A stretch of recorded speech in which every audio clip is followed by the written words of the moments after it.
You've been lied to about peace. They told you it comes from silence, from the right mattress, from escaping your thoughts. But if that were true, why do you lay in bed with your eyes closed and your mind wide open? Why does your body feel tired but your thoughts keep running in circles? Why does the stillness outside feel so loud inside? The truth is, peace doesn't come from forcing your mind to shut up. It comes from seeing your thoughts for what they really are. Not facts, not reality, just passing clouds in an open sky. Buddhist wisdom teaches something most people never hear in their lifetime. That your thoughts are not you, your worries are not real, and sleep isn't something you win, it's something you fall into when you let go. For centuries, monks have trained their minds to be still, not by fighting their thoughts, but by understanding a powerful truth: emptiness. Not a cold, scary emptiness, but a quiet one, a freeing one where you realize anything you're worried about is as solid as it seems. Tonight, you'll learn how to see through your thoughts, like sunlight shining through mist. You'll feel your body relax, your mind slow down, and something deep inside you will shift. This isn't just another voice telling you to breathe and count backwards. This is ancient medicine for your restless mind. This is 3+ hours of Buddhist wisdom to melt the tension you didn't even know you were holding. By the end of this, you won't just be sleeping, you'll be still, at peace, whole. Are you ready to let go? Let's begin. You're here now. The light is low, the world is quiet. But your mind? Still busy. Thoughts rising like steam. Regrets, what-ifs, to-dos you didn't finish. Fears you never said out loud. You're not alone. Many people feel it, especially at night. When there's nothing to distract us, we meet the mind face to face. But tonight will be different. Because what you're about to hear holds a kind of medicine that doesn't fight the thoughts. It makes them fall apart. Not with effort, not with control, but through understanding. Emptiness is one of those words people think they understand, like silence or nothingness, but in Buddhism, it means something far deeper. Something that can gently but completely shift the way you relate to your mind, especially when you're lying awake in the dark. In Sanskrit, it's called shunyata. At first, it might sound sad. Emptiness, isn't that loneliness? A void? But the emptiness taught by the Buddha is not the absence of meaning, it's the absence of solid, unchangeable identity in anything at all. And that is exactly where freedom begins. Let's look at a restless thought, one of those tight, nagging ones. I messed up. I'll never get it right. That thought feels real, heavy, sticky, as if it's made of something. It has a voice, a feeling in your chest. It creates a whole emotional world. But what is it, really? It's not a thing. It can't be held. It's not outside you. It arises in the mind, then fades, only to be replaced by another. The thought appears because of memory, tension, self-image, fatigue, conditions. And when those conditions change, the thought changes too. Emptiness is the understanding that nothing stands alone. No thought, no emotion, no belief arises by itself. Everything comes from something. Everything depends on something. And that includes your anxiety. The stories that play in your head at night about failure, rejection, uncertainty are not solid truths. They're not you. They're constructions. Little films projected in your awareness. When you see this, when you really see it, the grip of those thoughts loosens. You stop needing to fight them. You simply see them, and they dissolve. There is nothing to push away, because there is nothing to hold on to. Your body begins to relax the moment the mind stops clinging. But here's the thing, we don't cling because we want to suffer. We cling because we believe these thoughts are protecting us. That worrying will prepare us, that overthinking will solve something, that being hard on ourselves will make us better. It never does. The understanding of shunyata reveals that even the self you think you are the one lying there, worrying, overanalyzing, aching for control is not fixed. Your identity is also a process, shaped by memories, habits, fears, and dreams. And this too shifts.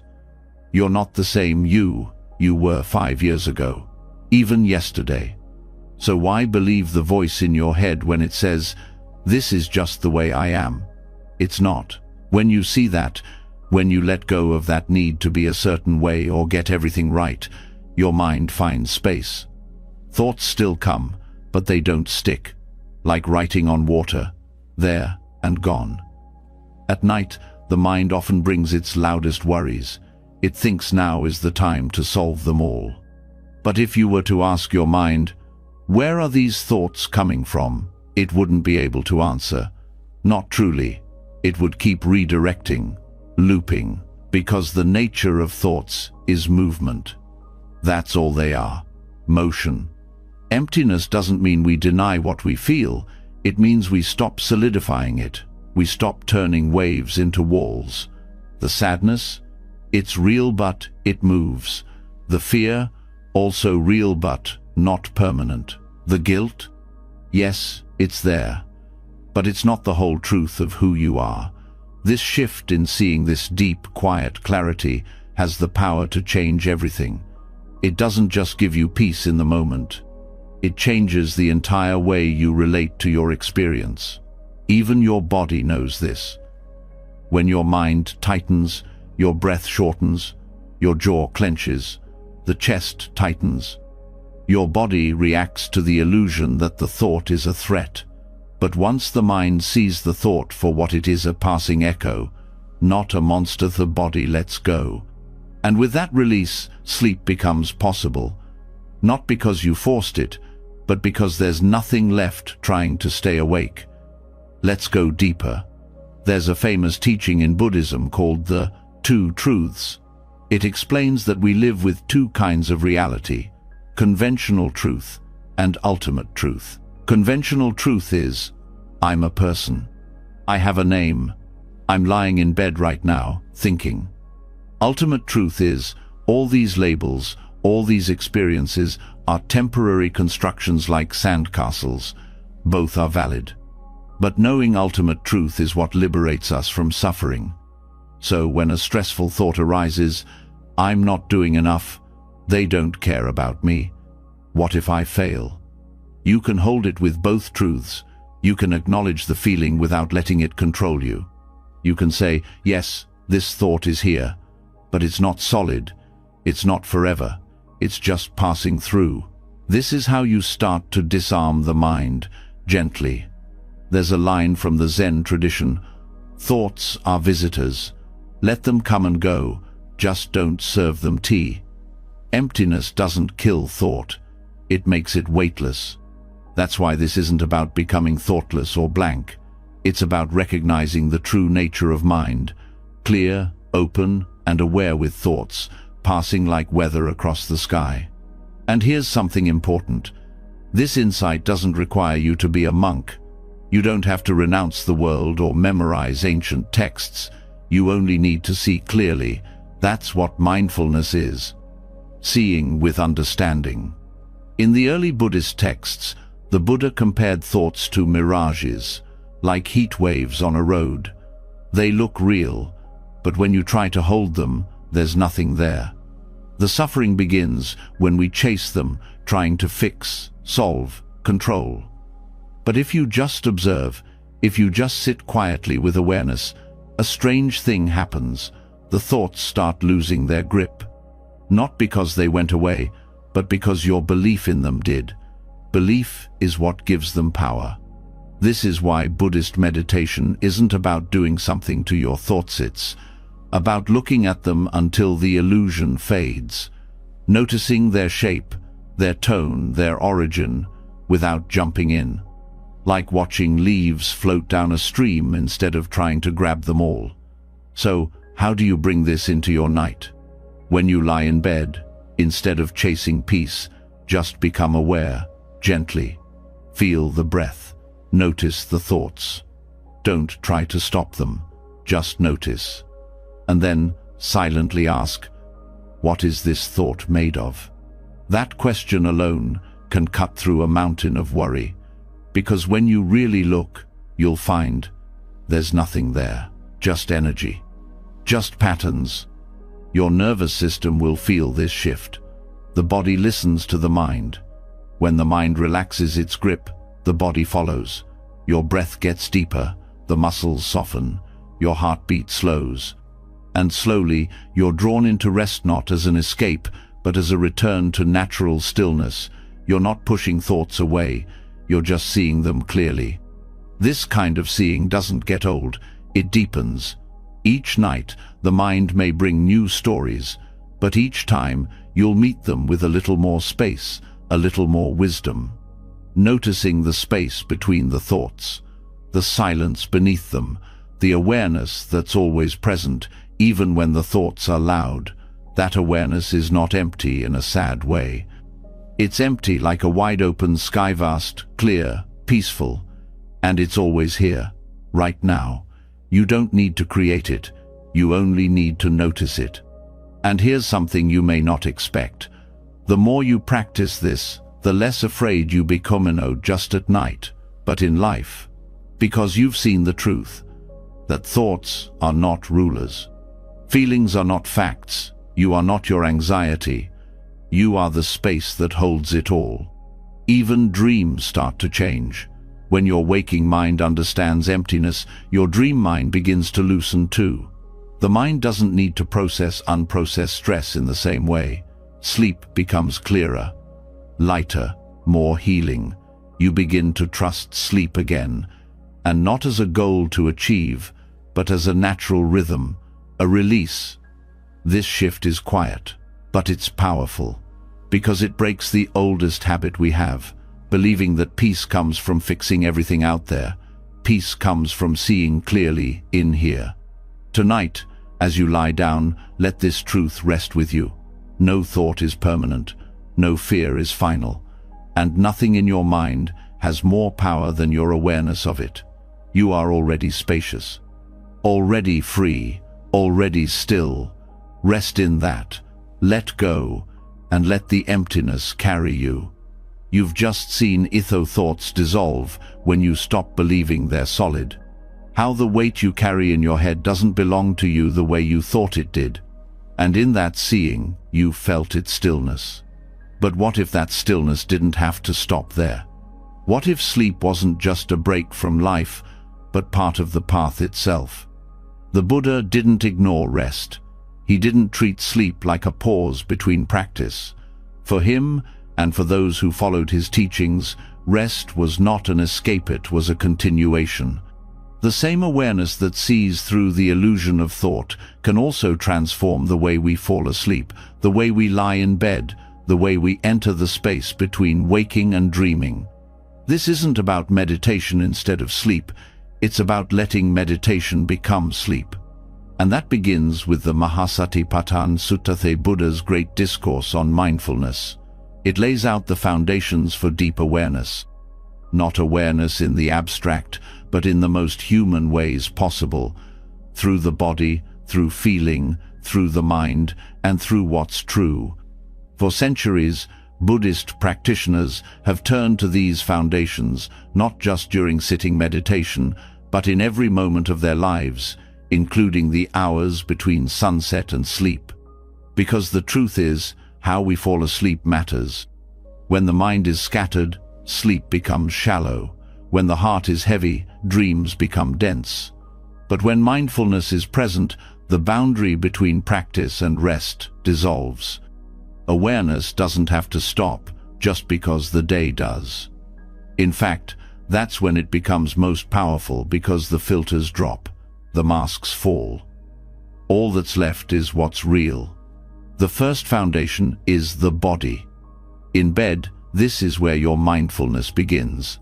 Not in the head, not in thoughts, in sensation, in contact, in how the blanket touches your skin. In the rhythm of your breath moving in and out, naturally. You don't have to breathe differently. You only have to feel it, follow it. Let the body tell you what's true.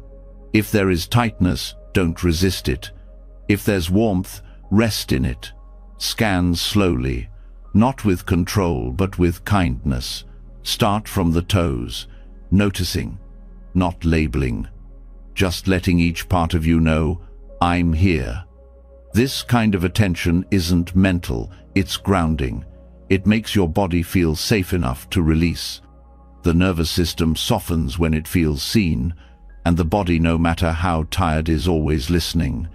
The second foundation is feeling, not emotion, but the subtle tone of each moment. Pleasant, unpleasant, or neutral, without judgment. As you lie down, you may notice pleasure in the softness of your pillow, or discomfort in your back, or a numbness that doesn't ask for attention. The point isn't to change anything. It's to know what's present. Knowing feeling tones in real time trains the mind to stop reacting blindly. The discomfort isn't a threat. The pleasure isn't a trap. Each sensation is part of a changing field. Noticing this changes your relationship to rest. You no longer chase sleep, you allow it. Then there's the third foundation, the mind. Noticing the state you're in. Is the mind contracted or open? Dull or sharp? Restless or relaxed? You don't fix it. You don't analyze it. You observe it the same way you'd watch a candle flicker, noticing when the flame steadies, noticing when it leans. This allows sleep to arrive without resistance. You are not your mind state. You are the one who sees it. This simple truth turns even the busiest mental activity into something workable. No need to clear your mind before bed. You're not here to be empty. You're here to be aware. And then comes the fourth foundation, Dhamma's mental patterns, themes, truths. These include the hindrances that often show up most strongly at night: desire, aversion, restlessness, sloth, doubt. Noticing which ones are present gives you space. It lets you see, restlessness is here. Not I am restless. Just, this is what's arising now. This shift is everything. It's the difference between drowning in your thoughts and floating above them. You're no longer trying to be peaceful. You're simply meeting what's here with clarity, and that is peace. These four foundations aren't meant to be forced. They're reminders, gentle invitations. When lying in bed, instead of getting caught in looping thoughts, return to one of the four. Ask, where's my attention? What's my body feeling? What's the tone? Is there grasping? Is there ease? This isn't control. It's surrender with awareness. And it leads to a kind of rest that doesn't depend on the absence of thought. It doesn't even depend on falling asleep quickly. The depth comes from how present you are as sleep arrives. Most people see sleep as nothing, but in Buddhist practice, it's far from that. It's a state of change, of letting go, of softening identity. Your usual sense of me starts to fade. The boundaries blur, the mind unwinds. In that process, you meet something that's not sleep and not wakefulness, a transitional space. This is where awareness can stay. Not as effort, not as watching, as resting in presence. The Tibetan tradition calls it the clear light of sleep, a state where consciousness is not distracted, not split, just open. This is available to Anyoninot, just monks or yogis. It starts with trust. Trust that you don't have to force rest, that your awareness can hold the process without grabbing it, that there's a stillness even in transition. To sleep like a Buddha doesn't mean being perfect. It doesn't mean always feeling calm. It means meeting the edge of night with wisdom, with honesty, with attention, without trying to run away from what the moment holds. And it continues as sleep deepens. The habits of mind you bring into rest shape the quality of it. If you carry judgment, the dreams reflect it. If you carry resistance, the body doesn't fully release. But if you bring awareness, even loosely, even softly, something changes. You don't fall asleep unconsciously, you transition with care. Over time, this creates a different relationship with the night. Sleep isn't a battle. It's not something you succeed or fail at. It becomes an extension of practice, a field where stillness matures, where patterns show themselves, where the self gently unravels. This practice is quiet, invisible, but it's transformative. And the reason it works is simple. It's aligned with how things truly are. Sleep is impermanent. Thought is impermanent. Identity is impermanent. The body is impermanent. To rest deeply, you have to stop pretending they're not. When you let these truths in, not as philosophy, but as lived experience, something inside you stops clinging, and that unclenching allows true rest, not just physical, but spiritual. Deep, regenerative rest. This also reshapes how you wake. When mindfulness is present at sleep's edge, it echoes into morning. You wake with more space, more clarity, more kindness. The momentum of awareness continues. You feel less caught in stories, less tangled in thought, because you've practiced letting go, not once, but every night. This isn't about adding a new ritual, it's about bringing depth to what already happens. You're already lying down, already closing your eyes. The invitation is to meet that process with presence, with honesty, with curiosity. Over time, the bed becomes a place of retreat, not escape, but return. A return to what's essential, what's real, what's alive in you, even in stillness. And this shows up in subtle ways, in how you respond to stress the next day, in how your body feels after waking, in how you relate to thought not as a trap, but as passing weather. That shift is not dramatic, but it's powerful, because it touches everything. This is the kind of peace that doesn't leave when life gets loud, because it wasn't built on silence, it was built on seeing. To sleep like a Buddha is to let the night become your teacher, to listen, to soften, to rest not just because you're tired, but because you trust the wisdom that arises in stillness. No need to search for peace. You are resting in it now, and the more you recognize that, the deeper you go, not into unconsciousness, but into truth. Let the breath guide you. Let the body hold you. Let awareness stay not as watcher, but as presence, as silence, as space. Nothing more is needed. You're already home. The body is still. The breath is slow. Awareness has softened its edges. What was once noise has turned to silence. Thought no longer commands the room. And in this space, something else begins to open, not the end of consciousness, but a new doorway. You're not gone. You're just shifting. Sleep doesn't erase the mind. It reveals it. Everything you've practiced in stillness now enters a deeper field, where logic dissolves, where stories rearrange themselves, where the subconscious speaks in symbols and emotions you never gave voice to during the day. But this world, this space where dreams unfold, is not random. It's not chaos. It holds patterns. It reflects you. And in Buddhist tradition, it's a sacred ground for transformation. Yogacara, one of the profound schools of Mahayana Buddhism, teaches that all experience is mind, not just what we think while awake, but what we perceive, project, and react to even in our dreams. According to Yogacara, what you call reality is a display of consciousness itself. That includes the night. That includes the dream. And what happens there isn't separate from who you are. This matters because the mind doesn't stop creating just because the body lies down. In fact, some of its most creative and karmic activity happens after you've surrendered the day. The teachings say that dreams are not illusions to be dismissed.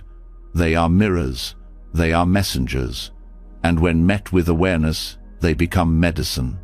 Dream yoga is not about control. It's not about having fun inside your dreams or escaping from reality. It's about learning to recognize the dream as dream while it's happening, to bring lucidity into that space. Not just to manipulate it, but to understand it. To meet it with the same mindfulness you bring to breath. To let it show you what's been hidden. The subconscious is not the enemy, but it is layered. Years of impressions, attachments, aversions, unresolved fearsful of it lives below the surface. And during sleep, those layers move. They rise. They express themselves. Dream yoga teaches that these movements are not random. They are karmic ripples, and awareness inside the dream can transform them. In lucid dream practice, the first step is remembering. The more present you are during the day, the more likely you are to wake up inside a dream. This is because the mind that recognizes dreaming is the same mind that recognizes impermanence. It sees patterns. It sees the unreal as unreal. And this capacity grows with mindfulness. So daytime practice is essential. The way you observe thoughts while awake is the same way you learn to observe them while asleep. The boundary isn't as solid as we think. When you cultivate present moment awareness throughout the day, checking in, noticing the breath, questioning assumptions, you're training the mind to stay aware even when the body sleeps. There's also the practice of reflection before bed. Before sleep, recall your day with honesty, not judgment, clarity. Where did the mind tighten? What emotional residue is still there? What was left unresolved? When you do this gently, you give the subconscious fewer reasons to push those patterns into dream. You're not suppressing, you're acknowledging, and acknowledgement purifies. Then, as you fall asleep, the practice deepens. Set the intention to remain aware. This isn't mental effort, it's a soft resolve. A whisper to the mind, I will recognize the dream. You don't need to force anything. This isn't about control, it's about creating the conditions for lucidity to arise naturally. When lucidity begins, when you find yourself dreaming and know it, you don't have to rush. You don't have to do anything. Just rest in that knowing. Let the dream continue. Watch what the mind creates. And see it not as real, but as projection. The people, the places, the fears, the desires, each one is part of your own consciousness.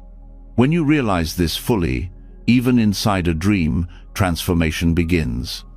Karmic patterns can unwind in dreams. You may find yourself reliving old situations, this time with awareness. You may meet people who trigger strong emotion, this time with compassion. You may face fears, this time without running. In dream yoga, the goal isn't to change the dream. It's to wake up inside it, to hold it in stillness, and to let your own wisdom digest it. This digestion doesn't come from analysis. It comes from direct experience. Seeing clearly in the dream space allows emotions to discharge, stories to release. The body may even feel lighter in the morning, not just from physical rest, but because something deeper was let go. Some dreams are peaceful, some are disturbing, both are useful. A disturbing dream isn't failure, it's a teaching. It shows you what's still held, what's still feared, what still clung to. And when you meet that with awareness, even if only briefly, it changes. The pattern loses momentum. This is karmic clearing, not in a mystical sense, but in a deeply psychological one. The habits of mind that cause suffering don't just play out while awake. They show themselves in the symbolic language of sleep. And when you stop reacting, when you bring attention without grasping, those habits weaken. Over time, this changes how you sleep. Lucid or not, dreams become less reactive. The emotional charge softens, the mind becomes less chaotic. The content may still arise, but it doesn't shake you the same way. This is purification, not by suppression, but by insight. And there's something more. Dream yoga teaches that sleep is a rehearsal for death, not in a dark way but in a profound one. Every night, the sense of self dissolves, the body is left behind. Consciousness enters unknown territory. This is similar to the process of dying. Learning to stay aware during sleep prepares the mind to stay aware during the biggest transition of all. If you can recognize dream as dream, you can recognize illusion as illusion. You can move through fear, through uncertainty, with clarity, with grace. This also means that how you wake matters. When you open your eyes, the practice doesn't end. Ask yourself, what was just present? Not trying to remember everything, just making contact with the tail end of the experience. The more gently you wake, the more of the dream you carry into reflection, and the more insight you gain from it. Keep a journal. Write without editing. Let the symbols speak. You don't need to interpret everything. Just notice. Over time, patterns emerge. You'll start to see how your inner world speaks when you're not filtering it, and you'll see how your awareness is learning to stay, to rest, to return. This isn't about mastering sleep. It's about softening into awareness, no matter what state you're in. Yogacara teaches that the line between dream and waking life is thinner than we think. Both are projections of mind. Both can be met with wisdom. The mind that wakes up in sleep is the same mind that wakes up in life.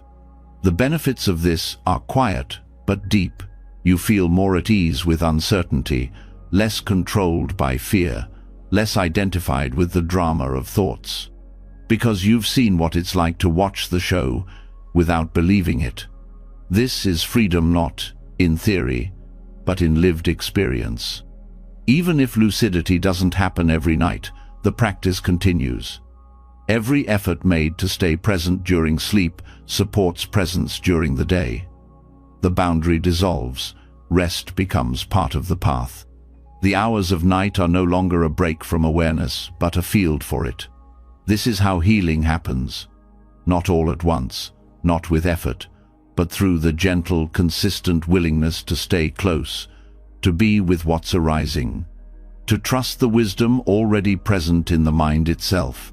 Yogacara doesn't ask you to fix your dreams.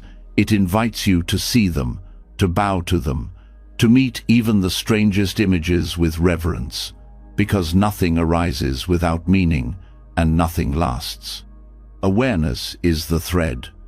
Through waking, through sleeping, through all transitions. You're not doing this to achieve anything. You're doing this to see clearly, to let go, to live in alignment with truth even when the body is still and the world has gone quiet. So tonight, as you enter sleep, take this knowing with you. Let awareness travel with you. Let it rest in the spaces in between. No pressure, no force, just presence. Everything you need is already here. You don't need to control, you only need to see. And when you do, even your dreams become sacred, even the darkest night becomes light, and your rest becomes more than rest, it becomes freedom. The deeper you go into awareness, the more subtle the mind becomes. Even dreams, once loud and chaotic, start to quiet when seen clearly, but sometimes what lingers isn't thought or story, it's feeling. Tightness in the heart, bitterness that didn't get voiced, sadness with nowhere to go. These don't always show up in dreams. They show up in tone, the mood you carry into the night. And that tone shapes your rest. What the body can release, the heart often holds. And it's here, in this quiet space before sleep, that one of the most powerful practices unfolds. Not intellectual, not analytical, but deeply human. In Buddhist teachings, there are 4 qualities that can transform the entire landscape of your inner world. Not by force, not by trying to be nice, but by returning to what the heart already knows. These 4 are called the Brahma Viharas, the divine abodes. They are not beliefs, They are mental trainings. And when practiced before sleep, they become purification. Not of sin or guilt, but of heaviness, of mental noise, of emotional friction. Each night, your mind takes with it everything unprocessed. That last conversation, that resentment, that moment you wished had gone differently. If left unexamined, these become knots. Knots that tighten in the subconscious, knots that disturb rest. But when met with these four immeasurables, those knots begin to soften. You enter the night not carrying, but cleansing. The first quality is loving kindness. Not romantic, not sentimental, but a quiet wish for the well-being of self and others.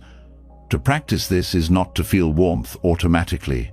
It's to intentionally generate a phrase, a thought, a vibration that says, "May you be safe, may you be happy, may you rest in ease." This is not about forcing love. It's about choosing goodwill even when emotion is missing. You start with yourself, not because self-love is more important, but because it's often the most neglected. You offer the words inward, slowly, even if they feel distant, especially if they do. May I be peaceful. May I release the tension I'm holding. May I rest fully tonight. Then you widen. Think of someone close, a friend, a teacher, a sibling. Offer the same wish, not with a need to fix, just a recognition of shared humanity. May you feel at ease. May you sleep without fear. May you be free from suffering. Loving kindness opens the channel of the heart. It doesn't erase pain. It changes how you hold it. You begin to see that even your rest affects others, that a peaceful heart sleeps not only better, but lighter. It doesn't cling, it doesn't resent, it softens. The second quality is compassion. This is the wish to be free from suffering, not just for yourself, but for all. While loving kindness says, "May you be happy," compassion says, "May your pain ease." It's rooted in connection, in the courage to feel. Before sleep, this means turning toward what still hurts, not to wallow, but to acknowledge. What were you avoiding today? What sadness did you silence? Who do you know that's hurting, even if they never said it? Compassion doesn't demand you solve anything. It simply asks you not to look away. You don't need to fix the world in your mind. You only need to see it clearly and respond with care. To say gently, "I see this pain. May it ease. For me, for you, for all beings." This touches something deep. It allows the protective armor to drop. The kind you've worn all day without knowing it. The kind that keeps you on guard, even while lying down. Compassion breaks through that. It tells the heart it's okay to feel, you're allowed to care, and you don't have to carry it all alone. As that message settles, sleep becomes safer, because the body no longer needs to defend. The nervous system receives a signal that it can let go. The third quality is empathetic joy. This one is often overlooked, but it is just as powerful. It's the ability to celebrate without comparison, to feel glad for others' happiness, their success, their ease, without needing it to be your own. At night, this means releasing the subtle competition that often goes unspoken, the tension from scrolling through images of other people's lives, the pressure of measuring your worth against someone else's, the tightness of not enough. Empathetic joy trains the mind to say, "I'm glad you are well. I'm happy you're thriving. I rejoice in your joy." This frees the mind from envy, from scarcity, from that never-ending loop of, "I should be further ahead." The more you practice this, the more your rest is not disturbed by craving. You don't dream of what's missing. You sleep in what's here. Empathetic joy also means rejoicing in your own joy without guilt. Acknowledge the good, the breath that flowed easier today, the moment you smiled, the fact that you're here, practicing, even if it's hard. That matters. Let the heart feel it. This quality infuses the night with a sense of quiet satisfaction, not from achieving, but from being, from seeing the beauty in ordinary things. The final quality is equanimity. This is the deep stability of mind that sees clearly without being shaken. It is not cold detachment, it is presence without bias. It is a mind that doesn't cling to pleasure or resist pain. It knows that all things rise and fall, and it trusts that truth. Before sleep, equanimity becomes a gentle letting go of control. The plans that didn't work out, the words that didn't land right, the outcomes you didn't get to shape. Equanimity says, "This too is part of the path. May I meet it with balance." This isn't resignation, it's clarity, the kind that allows you to release the need for certainty, the kind that lets the body stop bracing for what might go wrong. You begin to rest not because everything is perfect, but because you're no longer resisting what is. Equanimity also protects the heart. It keeps compassion from becoming burnout, loving kindness from becoming attachment, joy from becoming craving. It holds all the other immeasurables in balance, a quiet anchor in the moving sea of the mind. When all four are practiced together, kindness, compassion, joy, and equanimity, the heart becomes vast, not sentimental, not performative, vast like the ocean, able to hold whatever comes and let it pass. This internal cleansing is subtle. You may not notice it all at once, but each night you practice, something clears. A layer lifts, a contraction loosens. You carry less. And that lightness affects not just your sleep, but your entire life. These four immeasurables are called boundless for a reason. They expand you, they open what was closed, they make space where the mind once tightened, they soften the boundary between self and other, between thought and presence, between wakefulness and deep, healing rest. And they do it quietly. No effort, no performance, just the willingness to feel, to offer, to release. So tonight, don't fight with your thoughts. Don't wrestle with memory. Don't try to force peace.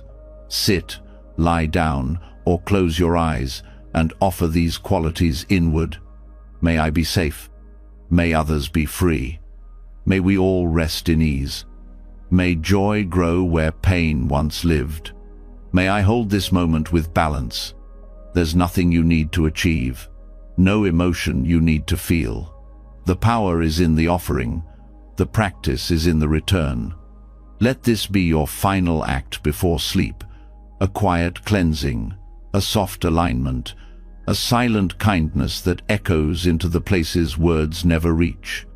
When you wake tomorrow, the world may still be what it is, but your heart will be lighter, your mind will be steadier, and something inside will know, I didn't carry it all with me, I let it go. This is the practice, this is the purification, this is peace. When the heart softens, the mind follows. The four immeasurables make space inside you, the kind that doesn't ask for more or cling to less. With a heart open to kindness and a mind quieted by presence, you begin to feel what truly lies beneath all the effort and identity that still tries to hold on. Not out of malice, but out of fear. Fear of loss, fear of change, fear of what might come if you loosen your grip. This fear, quiet as it may be, is often what keeps the body tense at night. It's the thread beneath restlessness, the hidden voice that says, what if I lose what I have? Or what if I'm not enough without all of it? These thoughts don't always come loudly. Sometimes they settle under the surface unspoken, unnamed. But they affect how you sleep, how you breathe, and how you let go. The Buddha offered a set of reflections to meet this part of the mind directly, not to scare it into surrender, but to show it the truth it already knows deep down. These are called the 5 remembrances. They are not meant to bring sadness or fear. They are reminders not of despair, but of freedom. Because once you see clearly what is not in your control, you stop trying to control it. You stop fighting reality, and in that stopping, something peaceful begins to grow. The first remembrance is that I am of the nature to grow old. Age is not something we avoid, it's something we live through. The skin changes, the muscles weaken. The body, which we often use to define ourselves, begins to shift in ways we cannot stop. Acknowledging this truth does not take away from life, it deepens it. When you go to bed knowing that this body is not forever, you hold it differently. With more care, more presence, less vanity. You are not trying to prove anything. You are resting, simply, in what is. The second remembrance is that I am of the nature to become ill. Health is not permanent. No matter how strong you are today, the body is vulnerable. This reflection is not meant to create fear, but to grow humility. When you realize that your strength is temporary, you stop pretending to be invincible. You stop demanding perfection from the body. You start listening more. You begin to understand that sleep, too, is not earned through force, but given through trust. Trust in this fragile body that has carried you so far. The third remembrance is that I am of the nature to die. Death is not an idea, not an event for later. It is part of your nature. This reflection can strike deeply. It touches the core of what the ego tries to avoid, but it is not meant to bring sorrow. It brings urgency, not for panic, but for presence. Knowing that you will die helps you stop wasting time pretending otherwise.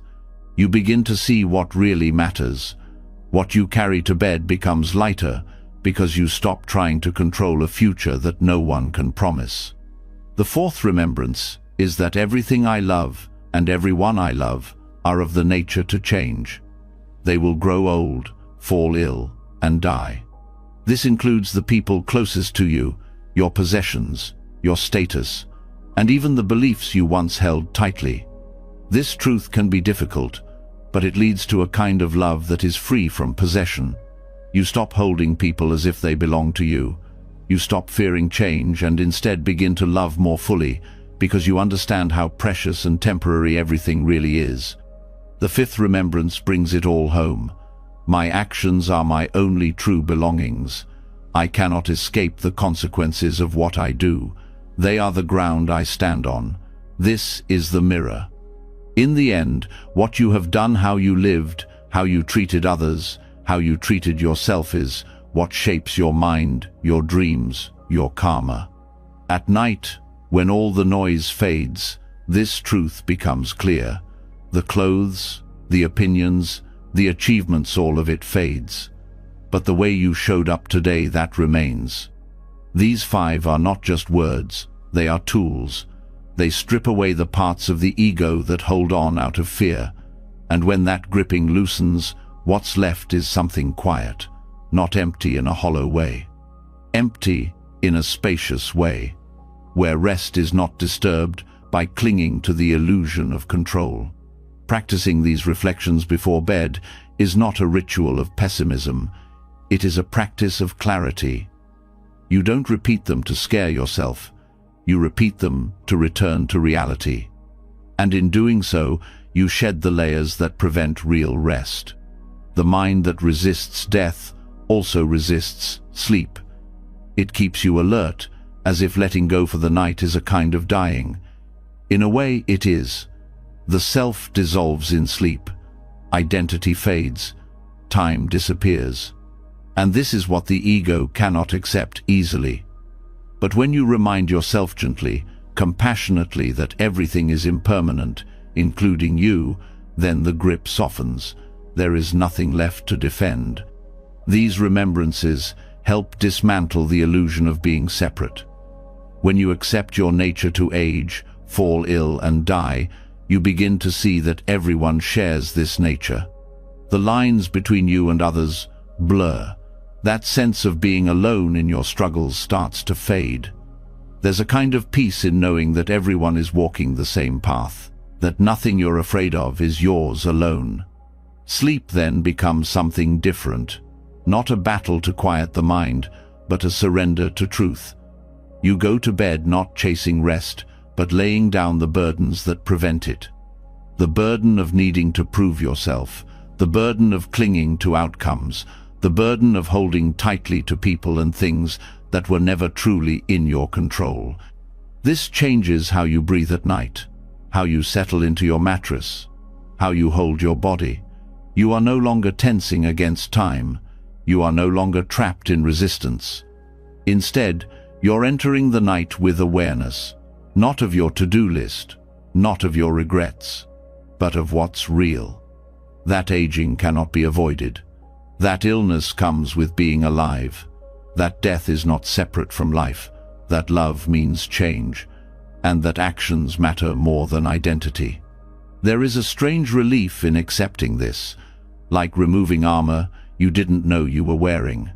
You start to feel the difference between self and story, between the body and the thoughts about the body, between what changes and what watches the change. This watcher, the awareness that ceases, not disturbed by impermanence. It simply notices, it bears witness, and when you sleep with that awareness intact, even partially, something begins to heal. Not on the surface, but in the deep layers. The part of you that's been exhausted by holding up the weight of a permanent self starts to rest, truly rest. Reciting the 5 remembrances aloud or silently before bed is a form of release. You speak them not to recite doctrine, but to remind the mind that it doesn't need to keep pretending. You are not invincible. You are not separate, and you don't have to keep trying to be in control. With each remembrance, the ego softens, and what rises in its place is tenderness, compassion for yourself, gratitude for the breath that's still here, reverence for the people in your life not as possessions, but as passing blessings. This makes space for honesty, for real connection, for a kind of sleep that doesn't hide from the truth but rests inside it. The pillow becomes a place of presence, the bed a space of practice, not performance practice, where the lines between waking and wisdom begin to fade. The truth is, sleep and death are not so different. Both require letting go, both require trust, and both reveal what you've been holding on to. The 5 remembrances are not about rejecting the world. They are about seeing it as it is. And when you see clearly, you stop needing so much. You stop needing to be right, or praised, or safe from all change. You become someone who can rest even when life is uncertain. And this is what makes sleep peaceful. Not the perfect room, not the perfect thoughts, but the willingness to be with things as they are, aging, changing, dying, loving, acting, letting go. This is the practice. Simple, direct, powerful. Say the words slowly. Feel them. Don't resist them. Let the truth in. Let the stories fall. Let the grip loosen. Let the self dissolve just enough to sleep in freedom. The mind begins to settle. The body has softened. You've released the weight of identity, loosened the grip of control, and gently welcomed the truths most people run from. In doing so, you've prepared the ground not just for better sleep, but for something even deeper, a meeting with transition itself. Every night, without fail, something ends, something dissolves. The story of me begins to blur, thoughts lose their edges, the senses dim, awareness detaches from the waking world. Most people never notice it. They slip past it, unconscious. But this space, this in-between, was more than just the gap between being awake and being asleep. In Tibetan teachings, it is sacred. It is a bardo. Bardo means in-between state. It refers to any transitionary passage between one experience and another. The most well-known is the bardo between death and rebirth. But that is only one kind. According to the Tibetan Book of the Dead and other Vajrayana texts, there are many bardos, and one of them happens every single night, the moment before sleep. the moment the self dissolves and another form of experience takes over. This bardo is a training ground. It mirrors death in structure, but without finality, and that makes it a powerful place to wake up. Sleep is not simply rest, it is movement through subtle states. Just as death is not the end, but a shift into new conditions, sleep too is a process of change. The transition from waking to dreaming, from dreaming to deep sleep, from sleep to waking again, each is a movement through a threshold, and each threshold reveals something about the nature of mind. The Tibetan view teaches that the mind is always in motion, always cycling through clarity and confusion, through grasping and letting go. The bardos are moments where the habitual patterns pause just enough for transformation to become possible. These are openings, and sleep is full of them. The moment you lie down and begin to fall asleep is similar to the moment of death. Your thoughts slow, your awareness begins to withdraw from the senses, the feeling of solidity begins to shift. But if you are not mindful, you miss this. The process becomes mechanical. You drift, you fade, and awareness is lost. But when practiced with attention, this nightly bardo becomes a teaching. It allows you to observe what it means to let go, to watch how the mind resists it, to feel the fear, the grasping, the pull to stay identified. This is the same pattern that arises at the time of death, just in softer form. And by training here through sleep, you prepare for the greater letting go that will come one day. This is not meant to create anxiety. It is offered as a doorway to freedom, because when you begin to see that death and sleep share the same structure, you stop fearing both. You stop turning away. And when fear dissolves, awareness stays. And when awareness stays, liberation becomes possible. The bardo before sleep is called the Chikai bardo, by some teachers the moment where consciousness detaches from ordinary perception.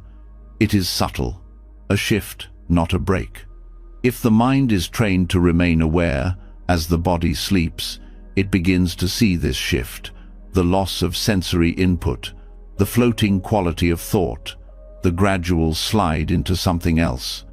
You can begin to train for this by observing the process of falling asleep, not fighting it, not trying to force lucidity, but watching, letting go without losing attention, allowing the thoughts to soften while the awareness remains.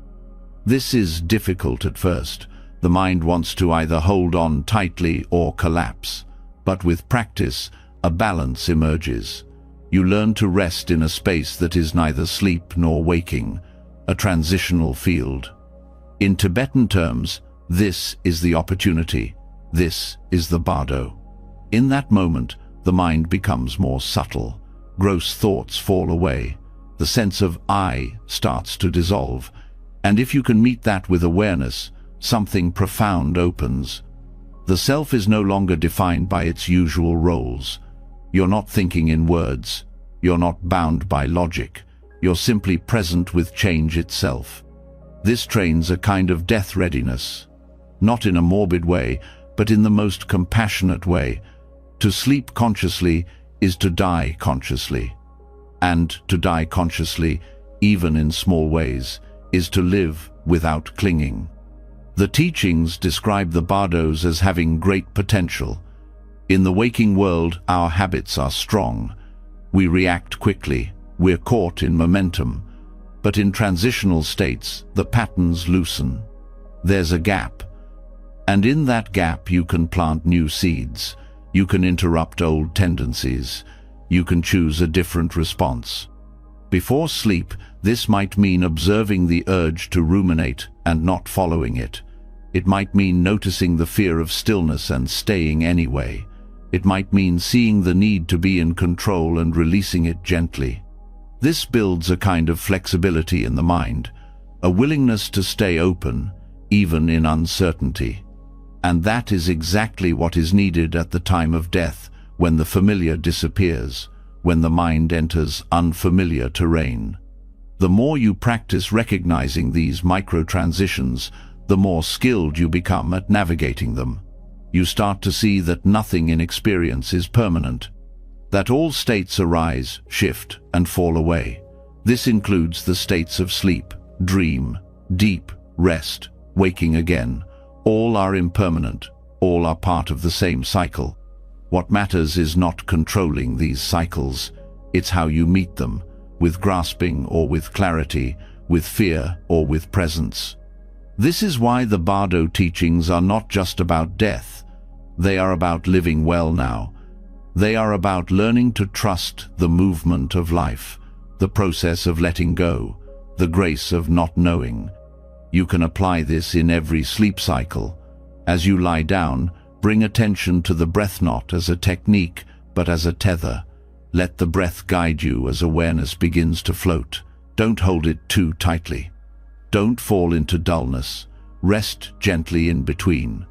As you feel sleep coming, allow yourself to observe it. Watch the edge.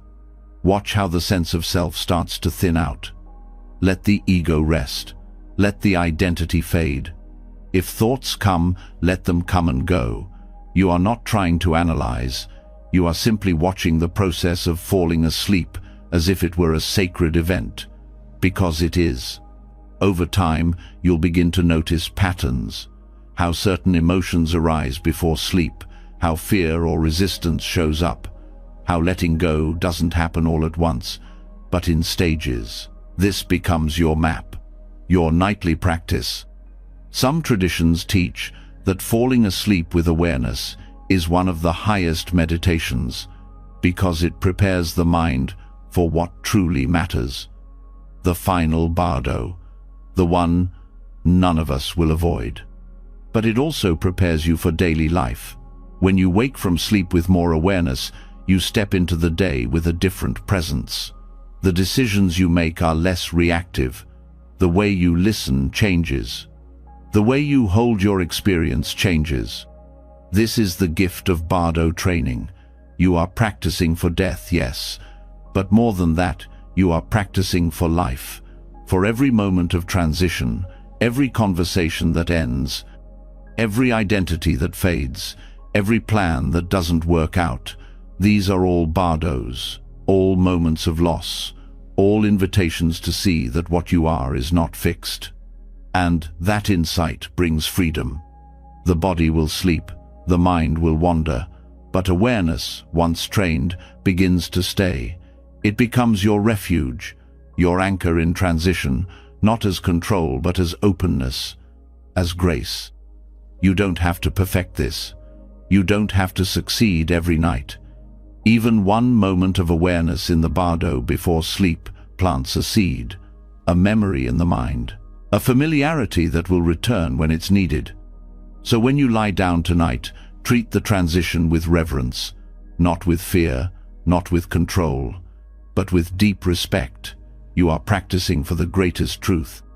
You are learning to release what was never really yours to begin with. And as you let go, you are not losing yourself. You are returning to something more spacious, something more honest, something that was always there, beneath the noise. Let sleep carry you.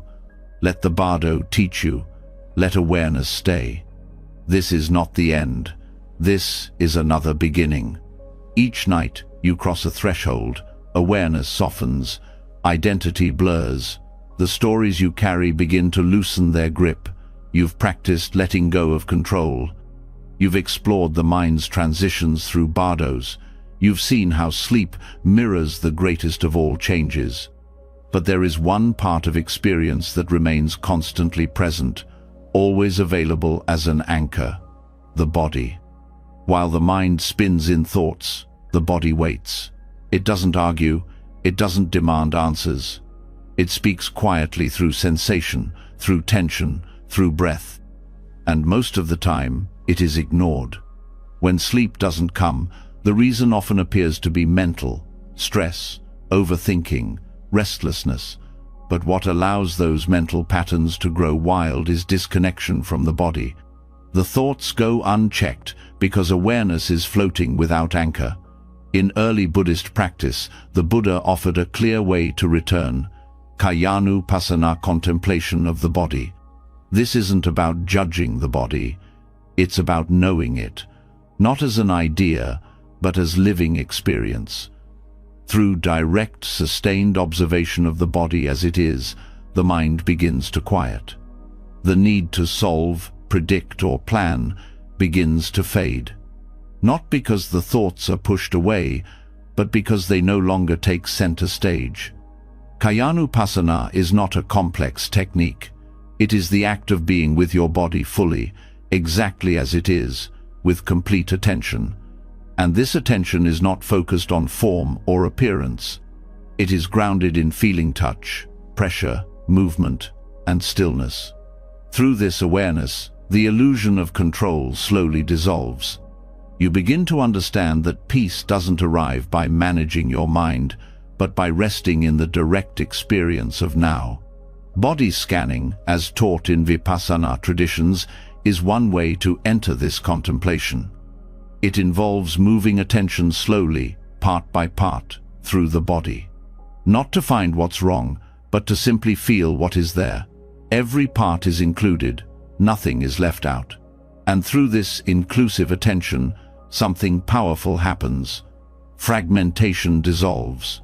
Normally, the mind sees the body in pieces. My sore back, my tired legs, my aching head. But when you practice Kayanupassana, these pieces start to merge. You begin to experience the body not as parts, but as a continuous field of sensation. This field is always changing, rising and falling, tingling and releasing, warm and cool. And observing this change directly trains the mind in the truth of impermanence. As the mind sees this clearly, its restlessness begins to calm. Thoughts feed on resistance. When you resist tension in the body, the mind tightens.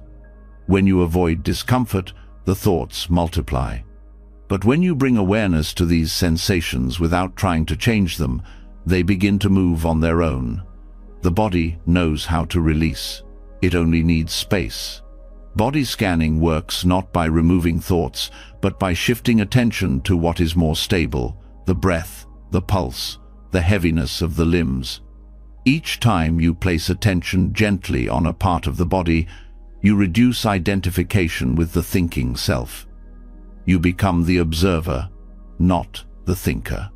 And this small shift is enough to create distance from mental noise.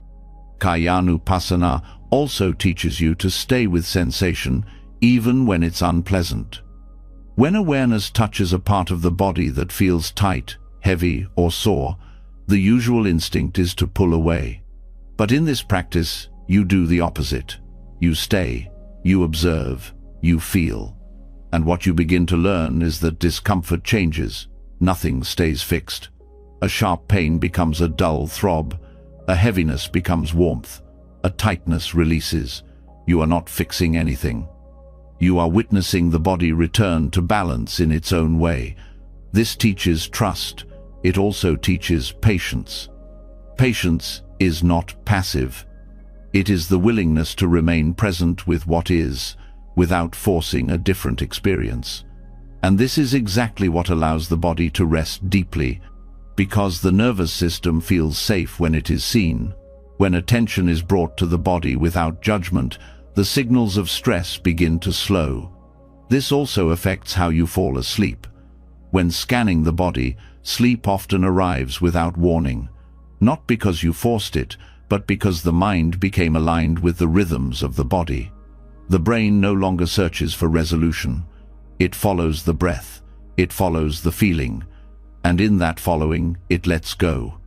Even when sleep doesn't come right away, this practice creates rest, deep rest, the kind that nourishes the body even in stillness, because presence, not unconsciousness, is what heals. When the mind is present in the body, even wakefulness becomes restorative. Another benefit of Kayanupassana is the development of sensitivity. Over time, you begin to feel more, not in an overwhelming way, but in a clear way. You notice small tensions before they grow. You sense fatigue before it turns into collapse. This sensitivity allows you to respond with care, to meet your needs before they turn into suffering. You also become more attuned to how the body reacts to thought. A stressful memory creates tightness in the chest. A worry about tomorrow creates pressure in the forehead. An old resentment triggers the jaw to clench. When seen clearly, these reactions become teachers. They show you the mind-body link, not as theory, but as lived truth. In this way, Kayanupassana becomes more than a sleep practice. It becomes a way of living in your body, fully, honestly, with respect.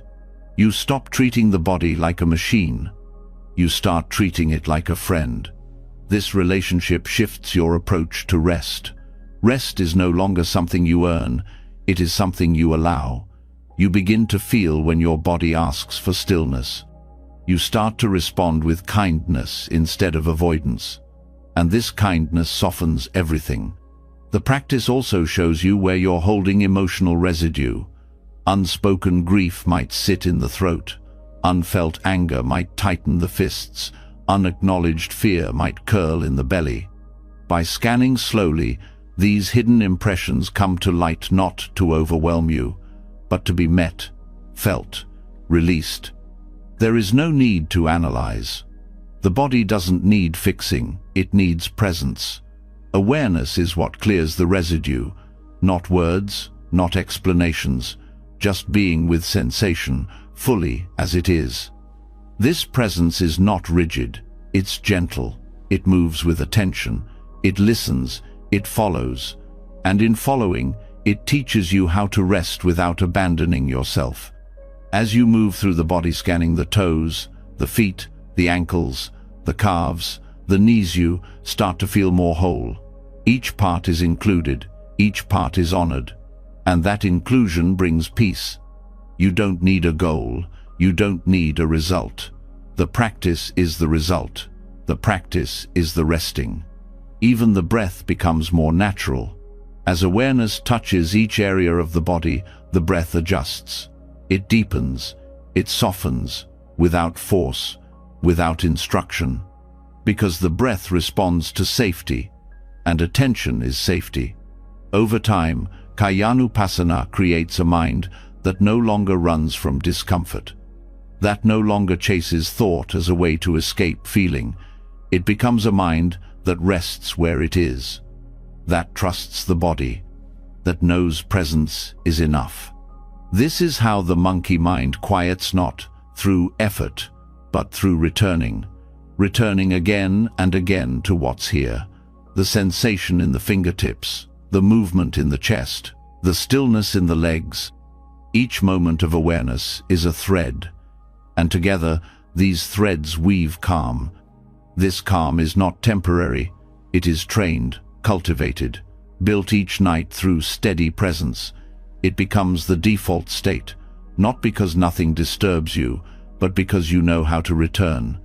You no longer fear restlessness, you no longer fight the body, you listen, you soften, you stay. And in staying, you sleep, not from exhaustion, but from peace. This is the gift of mindful body contemplation. It's not mystical, it's not abstract, it is grounded in what's real, in what's always been there, waiting for your attention. Tonight, bring your mind home. Let it move through your body like water. No resistance, no judgment, just presence. Let the scan become your path. Let each part of you be seen. Let the stillness grow from the inside. This is not a technique. This is your nature. Let it hold you. Let it carry you into sleep. The mind has traveled inward, through stillness, through sensation, through the body's subtle landscape. Awareness has begun to rest where it belongs.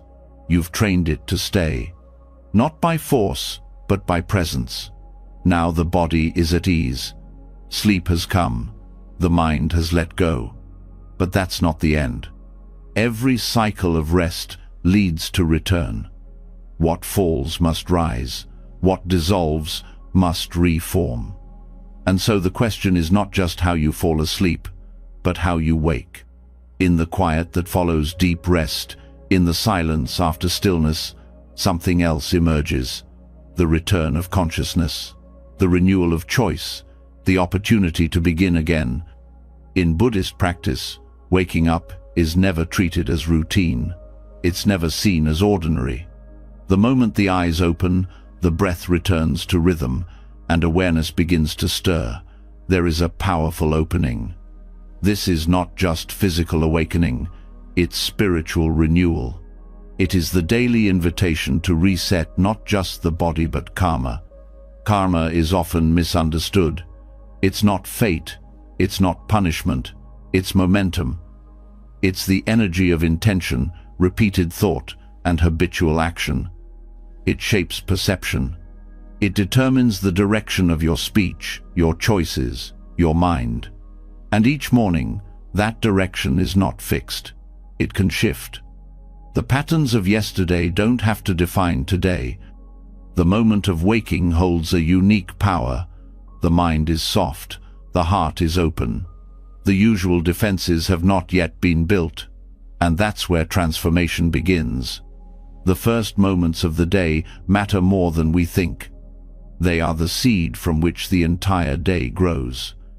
If the first thought is reactive, the day tends to follow that tone. If the first breath is rushed, the rhythm of the day often becomes hurried. But when the first experience is mindful, when attention is brought to the body, to the breath, to intention, something stabilizes. A foundation is created. And from that foundation, clarity can grow. In Tibetan and Theravada traditions alike, there are practices specifically designed for waking, not elaborate rituals, but simple gestures of presence. The first is awareness of breath. Before movement, before thought, awareness rests in the inhale and exhale. This is not forced breathing. It is simply noticing. The breath is the bridge between sleep and wakefulness. By anchoring attention here, you give the mind a calm path back into the world. Alongside the breath, awareness of posture becomes important. The way you rise from bed reflects the way you meet the world. A hurried, collapsing movement brings fragmentation. A gentle, intentional rising brings steadiness. As you sit up or stand, feel the contact with the ground. Let the body's return to verticality be an act of presence. Then comes the first thought. In many lineages, practitioners are encouraged to set an intention immediately after waking. This is not about planning or goal setting, it's about karma. What energy do you want to cultivate today? What quality of heart will guide your actions? The intention can be silent. A phrase, a word, a vow. It plants a seed, one that quietly shapes every interaction to come. Waking as renewal also means recognizing that you are not the same person who went to sleep. Something has changed. The body has shifted. The mind has softened. The stories you carried before sleep are no longer fresh, and this gives you space. You don't have to resume the same narrative. You don't have to continue yesterday's identity. There is no rule that says you must pick up the same fears, regrets, or assumptions. Each morning offers the chance to choose differently. That is freedom. In Mahayana texts, there is the teaching of beginner's mind, to meet each moment as new, not because it is unfamiliar, but because it is alive. This applies especially to mornings. You are returning to a world you know, but you can meet it with new perception. This requires awareness. It requires restraint from immediately indulging old thought patterns. Instead of reaching for distraction, bring attention inward. Feel the body. Sense the breath. Let the mind arrive slowly. This patience changes the day's momentum. Instead of being pulled by urgency, you begin with steadiness. The nervous system follows. The heart rate slows. The breath deepens. Hormonal rhythms stabilize. And all of this supports clarity. As you go about your first actions, washing, stretching, preparing food, these too become opportunities for mindful return. In Zen and early Buddhist traditions, daily life is practice. Waking is not separate from the path, it is the path. Each movement, each breath, each step holds the chance to realign.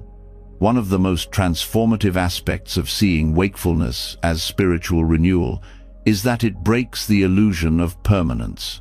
You see clearly that nothing from the day before was fixed. Even thoughts you believed were certain now feel distant. That anxiety that consumed you yesterday morning may be completely gone. That mood that seemed unshakable has already passed. This teaches you not to trust all passing states. It teaches you to trust what holds them, instead awareness itself. From this insight grows compassion. When you know how much you change in one night, you begin to allow others the same freedom. You stop holding people to versions of themselves they've outgrown. You stop expecting permanence in a world built on change. And this releases tension not only within you, but in your relationships. This renewal also invites accountability. If karma is shaped by intention and action, then each day is a chance to steer that direction. You can wake and choose to act from clarity, from kindness, from restraint, from generosity. This doesn't require perfection. It requires willingness to pause, to see, to respond wisely. There are practices that support this. Simple things. Before leaving your bed, take 3 mindful breaths. Place a hand on the chest. Feel the rise and fall. Offer a quiet phrase. Today, I walk with awareness.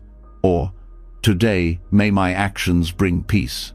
This is not wishful thinking. It is energetic commitment.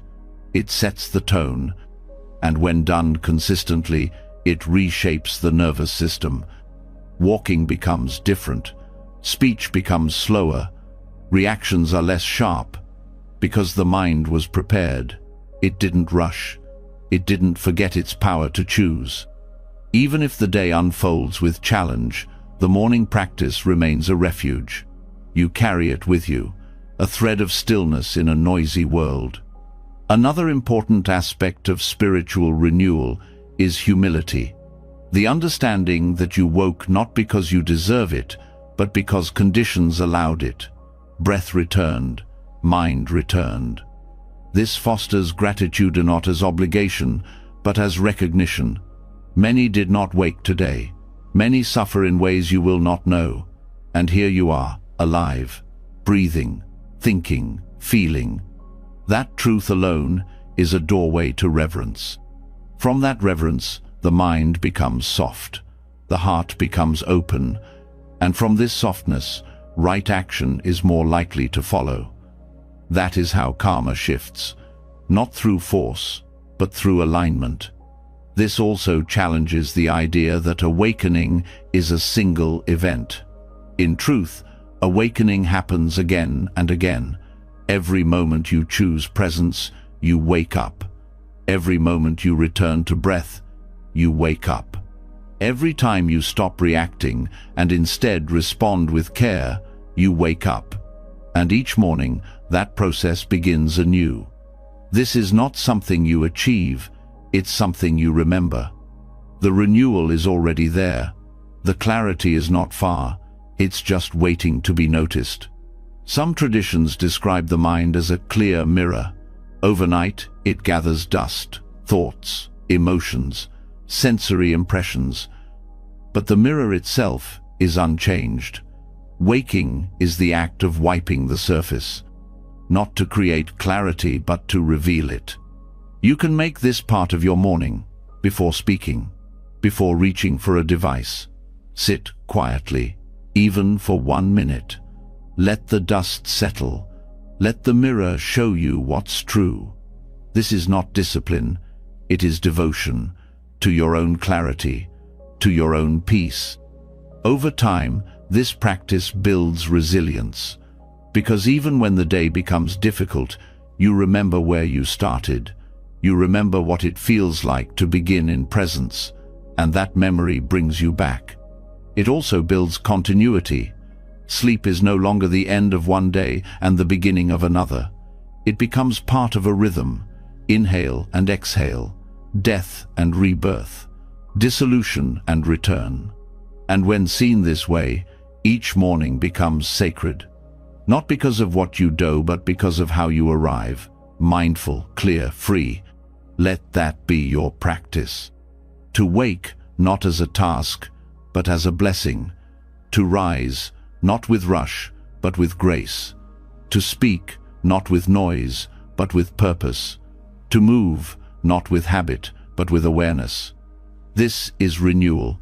This is how you meet the world again and again, not as the same person, but as someone always beginning. Let that beginning be filled with intention. Let your day unfold from clarity, not confusion. Let your mind rest in truth, not story. And let your life, one morning at a time, become a path of quiet awakening. As the body rises with new breath and the mind returns with clarity, a gentle strength begins to form. The intention you set in the first waking moment begins to shape the path ahead. But even with presence, even with sincerity, the world can pull. Its noise, its demands, its unpredictability, capable of unraveling the calm you cultivated. To carry stillness forward, you need something that stays with you even when thoughts waver, something that moves with breath, cuts through noise, and steadies the nervous system from within. That something is sound, not just any sound, sacred sound. In Buddhist practice, mantras have long been used not only as tools for concentration, but as medicine for the heart, mind, and body. These are not just words to be repeated, they are intentional vibrations. When spoken or chanted with awareness, they carry the power to transform internal states. The vibrations do not only stay in the voice. They travel through the nervous system, touching breath, heart rate, muscular tension, and even the brain's chemical balance. The repetition of sacred phrases can activate the parasympathetic nervous system. This is the part of your body that tells you it's safe to rest, digest, and repair. It slows the heart, lowers blood pressure, calms the breath. When activated, the body exits survival mode and re-enters equilibrium. It's this shift that supports sleep, emotional healing, and overall well-being. Mantras are designed to bring the mind into resonance with truth. In Buddhism, they are used not as magical spells, but as tools of alignment. They reflect specific qualities of the awakened mind: compassion, clarity, fearlessness, wisdom. When these sounds are repeated, the body responds. It entrains to their rhythm. It follows their tone. The mind stops grasping, thought slows, the nervous system quiets, and stillness becomes more accessible. There is scientific backing to this process. Chanting, especially with prolonged vowels and nasal resonance, stimulates the vagus nerve. This nerve links the brain to many internal organs and is deeply involved in regulating rest and recovery. When the vagus nerve is stimulated gently and repeatedly through vocal vibration, stress hormones decrease. Melatonin, the hormone associated with sleep, increases. Cortisol lowers. Heart rate variability improves. All of this supports a deeper and more stable internal state. But not all mantras are the same. Different syllables carry different effects.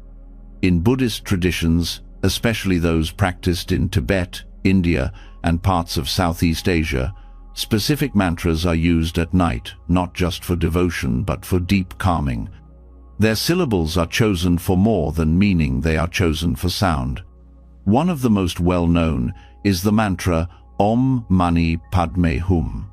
This mantra invokes the qualities of compassion and wisdom embodied by Avalokiteshvara, the bodhisattva of boundless love. The sound Om is said to purify pride and ego. Ma softens jealousy. Ni clears desire. Pad releases ignorance. Mi cuts through greed. And Hum dissolves hatred. Repeating this mantra with steady breath trains the body in a sequence of release. Each syllable, when spoken with intention, signals safety to the nervous system. Another deeply soothing mantra is Tayata Om Bekanze. Bekanze Maha Bekanze Radza Samudgate Soha. This is the medicine Buddha mantra. Its tone and rhythm are often slower, deeper, more grounding. The words are meant to bring healing not only physically but emotionally. When chanted before bed, it brings a sense of inner support. The vibration moves through the chest, down into the belly, where emotional tension often hides. It encourages softening, not just in the body, but in the inner resistance we carry unknowingly. Chanting, even silently, regulates breath. It aligns the inhale and exhale. The mind becomes interested in the sound, and distractions lose power. This makes mantras effective not just as relaxation tools, but as anchors for mindfulness. When a mantra is repeated before sleep, it replaces the usual internal chatter, the self-narratives, the mental lists, the regrets. Instead of following those, the mind is given something else to rest in, something rhythmic, something neutral, something healing. Some people worry about pronunciation. In Buddhist teaching, perfect enunciation is not the priority. Sincerity is. It is the intention behind the sound that gives it force. The mind listens to tone more than perfection. A softly whispered mantra with presence has more power than a loud chant done mechanically. Let the sound move through you. Let the breath shape it. Let your attention follow it like a thread through the dark. There are also bija mantra seed syllables. These are often one-sound expressions of specific energies. The syllable hum represents unwavering presence. Ah opens the heart.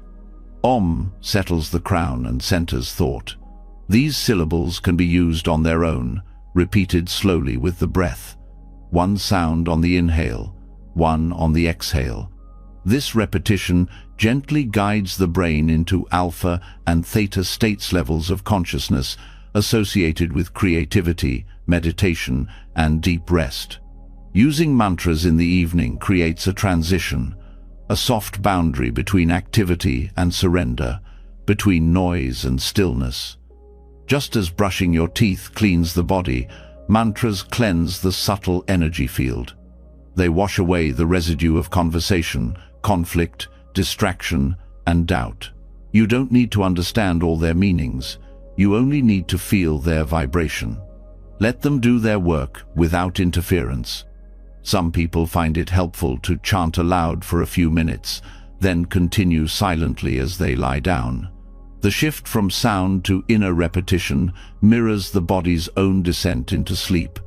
First, the senses are active, then they soften, then they disappear.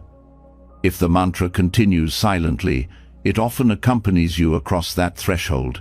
It becomes the last thought, the final rhythm, and the mind follows. This practice also carries over into dreams. A mantra held at the moment of falling asleep often reappears in the dream state. This has been used in certain Tibetan dream yoga practices to maintain lucidity, to ground awareness even when the body rests. The sound becomes a bridger link between conscious and subconscious layers. Even if you don't remember dreaming, the presence of mantra shapes the quality of sleep. It makes it more integrated, more peaceful, less fragmented. You can also use mala strings of beads to guide the repetition. Each bead marks one recitation. This tactile element engages the body further. The fingers move slowly. The mind stays focused. The act becomes a ritual, a practice of attention, a way to embody stillness. Whether you use a full mantra or a single syllable, consistency matters. Repetition over days, weeks, and months builds strength. The nervous system responds faster, the mind settles sooner. The body begins to associate the sound with rest. Eventually, Just hearing or thinking the mantra brings a shift. The conditioned response becomes one of peace. This is not superstition. It is skillful means, tools shaped over centuries, not to mystify, but to soothe, to bring the scattered mind home, to give the body the signal it needs to rest, repair, and renew.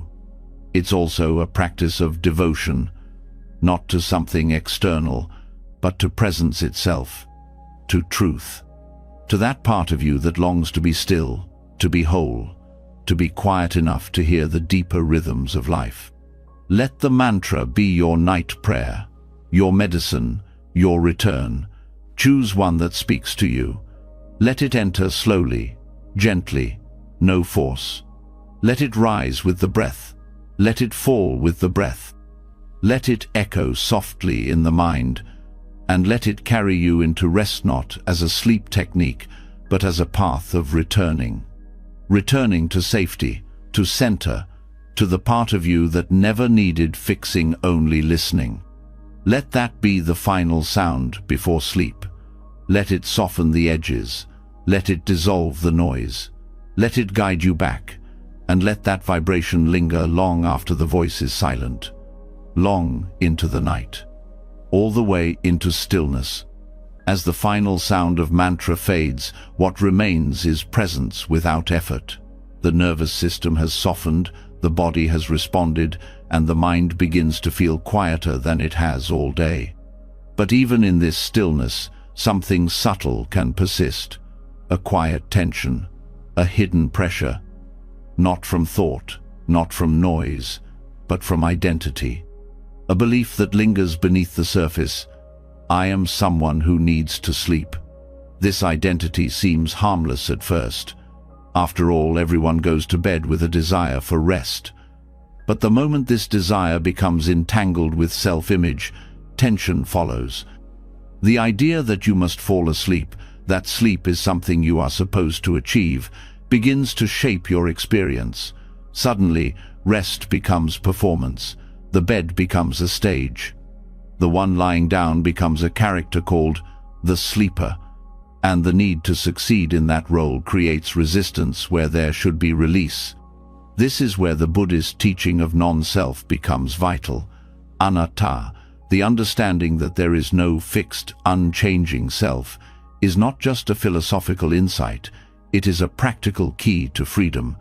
At night, when the mind is fragile and the body is tired, it is often the grasping at identity that blocks rest. The idea that, I can't sleep, I'm a bad sleeper, or I must fall asleep now or tomorrow will be ruined, tightens the mind. It turns rest into a goal, and the self into the one responsible for achieving it. Letting go of the self as sleeper means releasing the view that there is a doer behind the process of sleep. In reality, sleep is not something you perform, it is something that happens. Just as breathing occurs without effort, sleep arises from conditions. The body cools, the brain waves shift, the nervous system enters safety.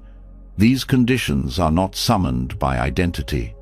They unfold naturally when the mind stops interfering. The belief in a solid self, especially at bedtime, can be subtle. It may appear as a voice that says, I always wake up at this time, or I need this many hours to function, or I am someone with insomnia. These stories, even when based on past experiences, become limitations. They shape expectation, and expectation becomes stress. Stress contracts the body. Contraction prevents sleep. To practice non-self at night is not to deny experience, it is to meet it without ownership. If wakefulness is here, it is here. It doesn't belong to you. It doesn't define you. It doesn't mean anything about who you are. It is simply a state. Like clouds passing through an open sky, there is no sleeper who has failed. There is only a changing experience of body and mind. This perspective creates space. Instead of trying to fix the situation, you learn to watch it with curiosity. What is this sensation? What is this thought? What does it feel like when sleep doesn't come right away? You begin to see that the one watching is not the one who is suffering. The watcher is clear, calm, free from identity. Letting go of the self as sleeper also changes how you relate to time. Often, it is the clock that triggers identity. Watching the minutes pass, the mind begins to panic. It's already midnight. I'll never feel rested. I'll be exhausted tomorrow. These thoughts don't arise from the body, they arise from the self-concept. The belief that there is a version of you that must meet a specific standard. But the body doesn't operate through identity. It responds to conditions. And conditions improve when there is less pressure. When attention returns to breath, to sensation, to sound, without a narrative, the nervous system relaxes. Even if sleep does not arrive immediately, rest begins to occur. The muscles soften. The breath slows. Cortisol decreases. Healing happens, not because a self achieved it, but because awareness got out of the way. This is not passivity. It is deep wisdom. A surrender of the illusion of control, a willingness to be with what is, without trying to shape it into what should be. And paradoxically, this is the very mindset that makes rest possible. Non-self can also be practiced through language. The way you speak to yourself matters. Saying, "I can't sleep," reinforces identity. Saying, "Wakefulness is here," acknowledges reality without ownership. Saying, "I'm failing again," creates resistance. Saying, "The mind is active right now," creates space. This subtle shift in language reflects a deeper shift in view, from being the experiencer to being the space in which experience arises. The body responds to this shift. When identification drops, the signals of stress begin to fade. Muscles that were bracing unconsciously begin to let go. The breath, no longer monitored, finds its own rhythm. Thoughts, no longer fueled by fear, begin to dissolve. You may find that in these moments of release, sleep comes quietly, not because you reached for it, but because you stopped grasping. And even if it does not come right away, you rest in awareness. You rest in being, not doing. That rest is nourishing. That rest is enough. Practicing non-self at bedtime also helps dismantle long-term sleep anxiety. For those who have struggled with rest over time, the self-concept becomes reinforced. I've never been a good sleeper. My body just doesn't know how. These beliefs become identities, but in the light of non-self, they are seen as patterns, not truths, not permanent. Just thoughts, just memories, just stories. And stories change. Every night is a new opportunity to meet the present without the past, without the layers of who you think you are, to drop into the breath, to sense the body, to see thought arise and fall, and to let go again and again. This is not detachment. It is presence without ownership. It is being with experience, fully, without needing to make it personal, without needing to make it proof of something, without turning it into another reason to struggle. This view also supports deeper compassion. When you stop identifying as the one who suffers, you can meet the suffering itself with kindness. You can place a hand on the heart. You can breathe into tension. You can whisper, "This too belongs, not to you, but to the unfolding nature of life."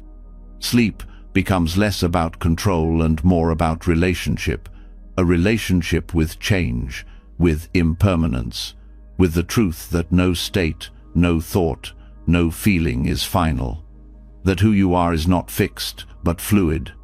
And from this fluidity comes peace. You don't need to become anything at night.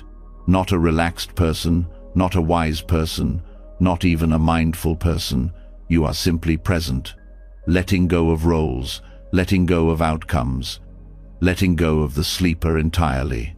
And in that letting go, the body responds, the mind rests, awareness stays. This is not a new technique, it is a new way of seeing. A way that says, I am not the one who sleeps. I am the space in which sleep may or may not arise. And that space is already free, already whole, already at peace. When identity fades, the mind becomes still, no longer clinging to the role of the sleeper, no longer trying to manage rest. Awareness can finally remain untouched. In that openness, something interesting begins to happen. The body sleeps, but the mind continues. And in the absence of control, it reveals its deeper layers. It shows the unprocessed. It speaks through symbols. It moves without logic. This movement is what we call dreams. In Buddhist understanding, dreams are not random. They are not meaningless images produced by a tired brain. They are reflections, imprints of the mind's history, a mix of habit, emotion, karma, and unconscious perception. They arise from what has been left unresolved, from what has been deeply felt, or from what is still forming in subtle ways.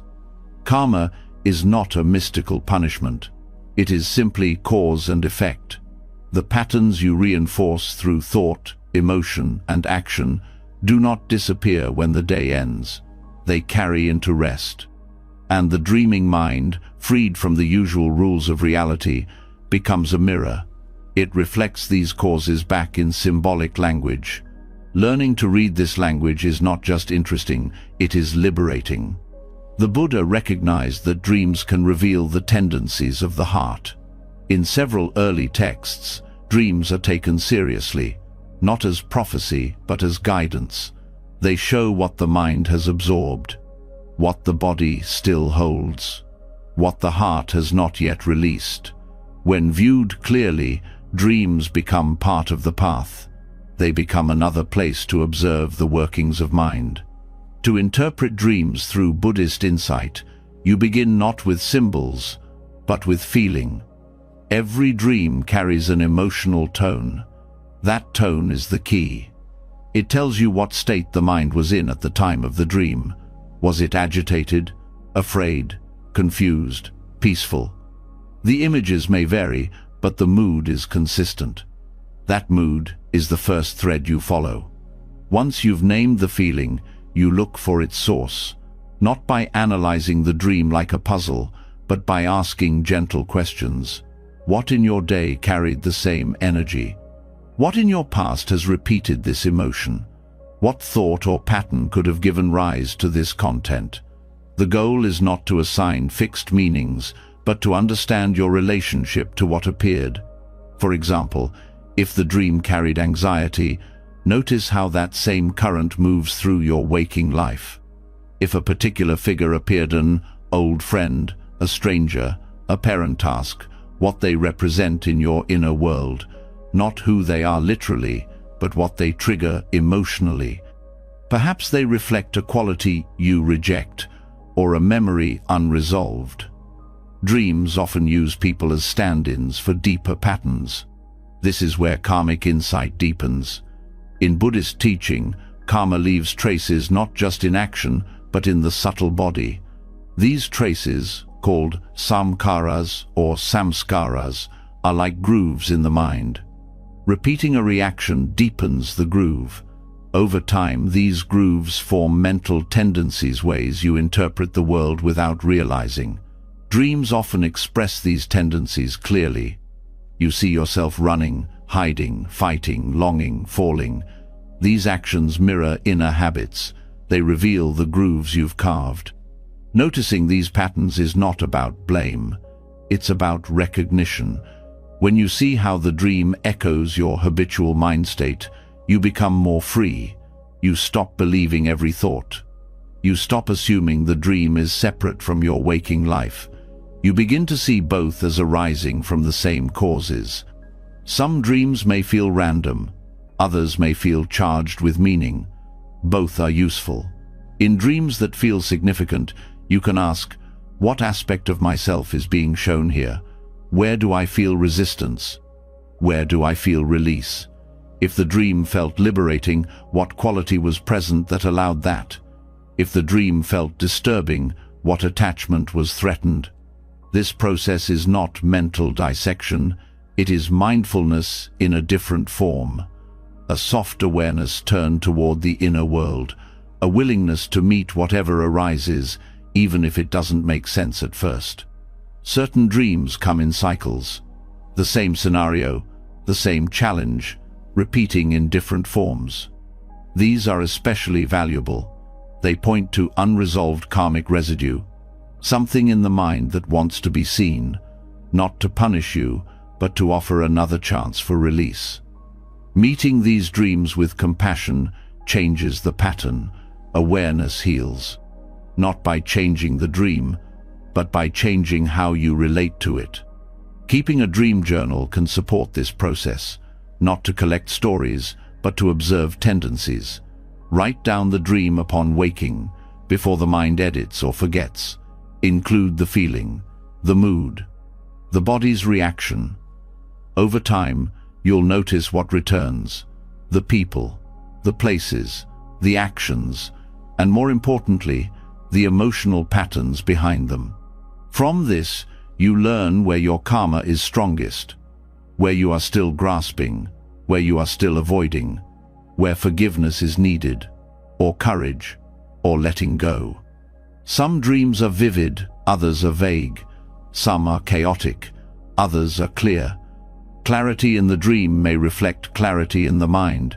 Confusion may reflect unresolved conflict. Even nightmares have a place. They often carry energy that has been pushed down, fear that was never given voice. The appearance of fear in dreams is not failure. It is an invitation to meet the mind where it hides. Dreams can also be influenced by the final thoughts before sleep. This is why pre-sleep practice matters. If you enter sleep with agitation, that energy continues. If you enter with mindfulness, with mantra, with compassion, the mind carries those seeds into rest. This is not about control, but cultivation. Just as a farmer plants certain crops, you plant intentions. The dream is the field where they grow. In some Buddhist traditions, particularly Tibetan, dreams are used as preparation for death, because both are transitions. Both involve the dissolution of identity, the letting go of form, the movement into subtle experience. Dreams show how the mind behaves when the usual structure disappears. This insight is powerful. It teaches you how to let go while still present, how to stay aware even when clarity fades. Lucid dreaming, while not essential, can help deepen this understanding. Becoming aware inside the dream shows you directly that the dream is mind-created, that the figures, the landscape, the story are all projections. This realization, even once, can change how you view your waking thoughts. You begin to question their solidity, their truth, their permanence. But even without lucidity, dreams teach. They show you what the conscious mind avoids. They offer images when words are not enough. They bypass the rational and speak in metaphor. And metaphor, when met with openness, speaks truth. You may not understand every dream. That's not the goal. The goal is relationship, presence, curiosity. Let each dream be a message from the deeper mind. Let it speak. Let it echo. Let it show you who you've been and who you might become. Use the teachings to support interpretation. Recall the three poisons: greed, hatred, and delusion. See how they appear in your sleep, not as sins, but as habits. Recall the qualities of the awakened mind: generosity, compassion, clarity. See where they shine through, even in subtle ways. Let your dreams become part of your path. Let them guide your attention. Let them soften your self-concepts. Let them reveal the karmic echoes you've ignored. And in the morning, don't rush past them. Hold them gently. Ask what they touched, what they stirred, what they offered. Even a brief reflection can plant insight. Then let the dream go. You are not the dream. But the dream can help you remember who you are without the roles, without the masks, without the noise. Let it be a teacher. Let it remind you, nothing arises without cause, and nothing arises without meaning. Your sleeping mind is still speaking. You only need to listen. The inner world never sleeps. Even when the body rests, the mind continues to echo its stories through dreams. You've seen how those echoes reveal karma, how they expose patterns and offer insight. But mind is not isolated. It doesn't float in space untouched. It is shaped continuously by contact, by what is seen, touched, and sensed. What surrounds you matters. The space you rest in becomes part of your practice, whether you realize it or not. The mind responds to the environment without needing permission. A cluttered room can stir tension even if you're not looking directly at it. A dark, heavy corner can influence the tone of thought. The body picks up subtle signals, and the nervous system adjusts accordingly. This is not philosophy, it is lived experience, which means your sleep space is not neutral. It is either supporting tranquility or disrupting it. In Buddhist teachings, mindfulness is not limited to internal states. It extends to the environment. Awareness of posture, breath, speech, and surroundings are all considered essential. Where you rest, how you treat that space, what it contains, and how it is arranged, these details shape the quality of your sleep and the tone of your practice.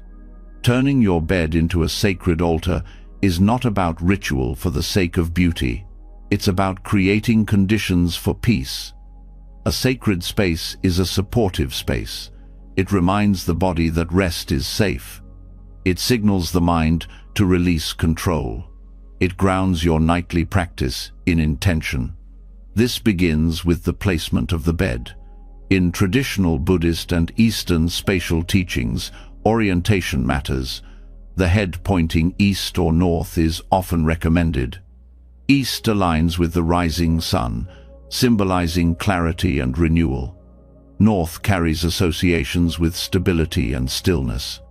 These orientations may seem symbolic, but the act of choosing a direction brings consciousness to something otherwise passive. It transforms the bed from an object into an intentional container for rest. Lighting also matters. Harsh light confuses the body's circadian rhythm. Warm, dim lighting in the evening signals the brain to slow down. It tells the pineal gland to release melatonin. Candles, soft lamps, or salt lights encourage a more natural descent into sleep. And when combined with silence or gentle sound, the space begins to hold presence. The nervous system picks up on this subtle harmony. It slows, it releases. Color is another element that can shape experience. Cool earth tones, soft whites, and muted natural shades have long been associated with clarity and non-reactivity. Vibrant or sharp colors can stimulate rather than calm. This doesn't mean your space must be devoid of beauty. It means beauty should support calm, not demand attention. Everything in the space communicates something. Excessive objects around the bed often carry emotional weight.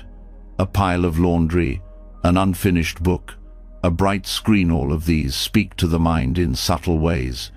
They create mental loops, things undone, thoughts unresolved, sensory input unfiltered.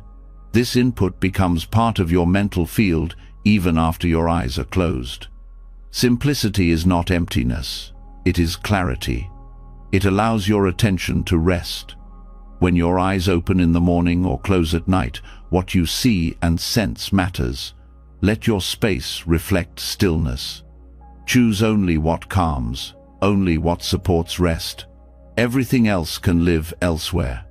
Scent is another layer of spatial mindfulness. The olfactory system is deeply linked to emotion and memory. Certain scents like sandalwood, lavender, or cedar air, traditionally used in Buddhist rituals, not just for atmosphere, but because they speak to the body directly. They guide breath, ground emotion, and help establish ritual space.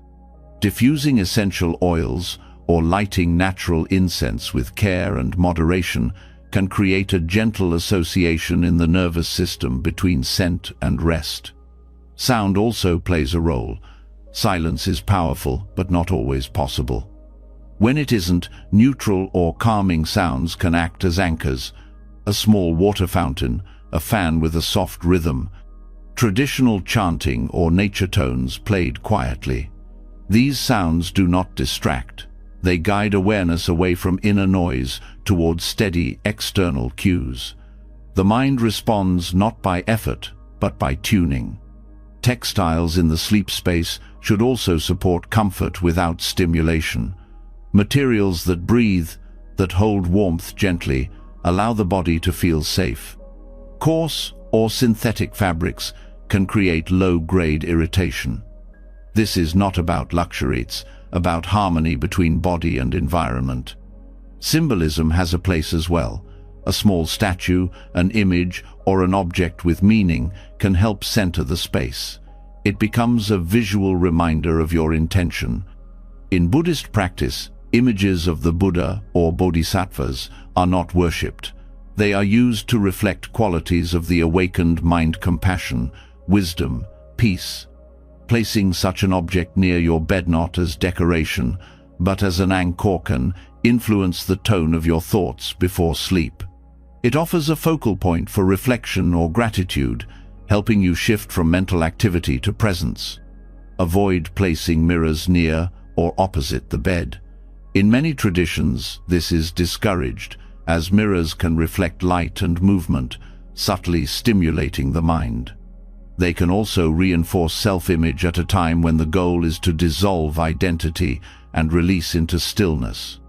Electronics, though familiar, often disturb the subtle energy of the space. Screens emit blue light, disrupting sleep hormones.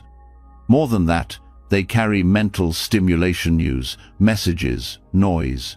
Even when turned off, the presence of a screen near the bed can reinforce the loop of distraction. Creating physical distance from devices at night is not deprivation, it is protection. You are giving your mind a chance to return to natural rhythm. Floor space matters too. A cluttered floor signals overwhelm. It makes movement cautious, fragmented. A clear floor gives the body ease and the mind confidence. When the space around your bed is free from obstacles, the transition between waking and resting becomes smooth. There is nothing to avoid, nothing to navigate, nothing unfinished pressing into awareness. The practice of preparing the sleep space becomes a meditation in itself, not a chore, a form of attention, a way to align the external with the internal. You are saying to your body and mind, rest is sacred. Stillness is honored here. There is room to let go. You may begin this preparation with a short pause. Adjust the pillow with awareness. Smooth the blanket with intention. Sit at the edge of the bed and take 3 breaths. Acknowledge the space as a place of peace. You don't need to speak it aloud. Let your actions carry the message. This kind of care accumulates. Over time, the body learns. It remembers the feeling of this environment. The cues become familiar. The mind, sensing safety, begins to release earlier. The transition into rest becomes not abrupt, but gradual and welcome. The goal is not perfection, it is relationship. You are relating to your space as part of your practice. You are recognizing that the boundary between inner and outer is fluid, that what surrounds you at night shapes what arises within. You don't need expensive tools.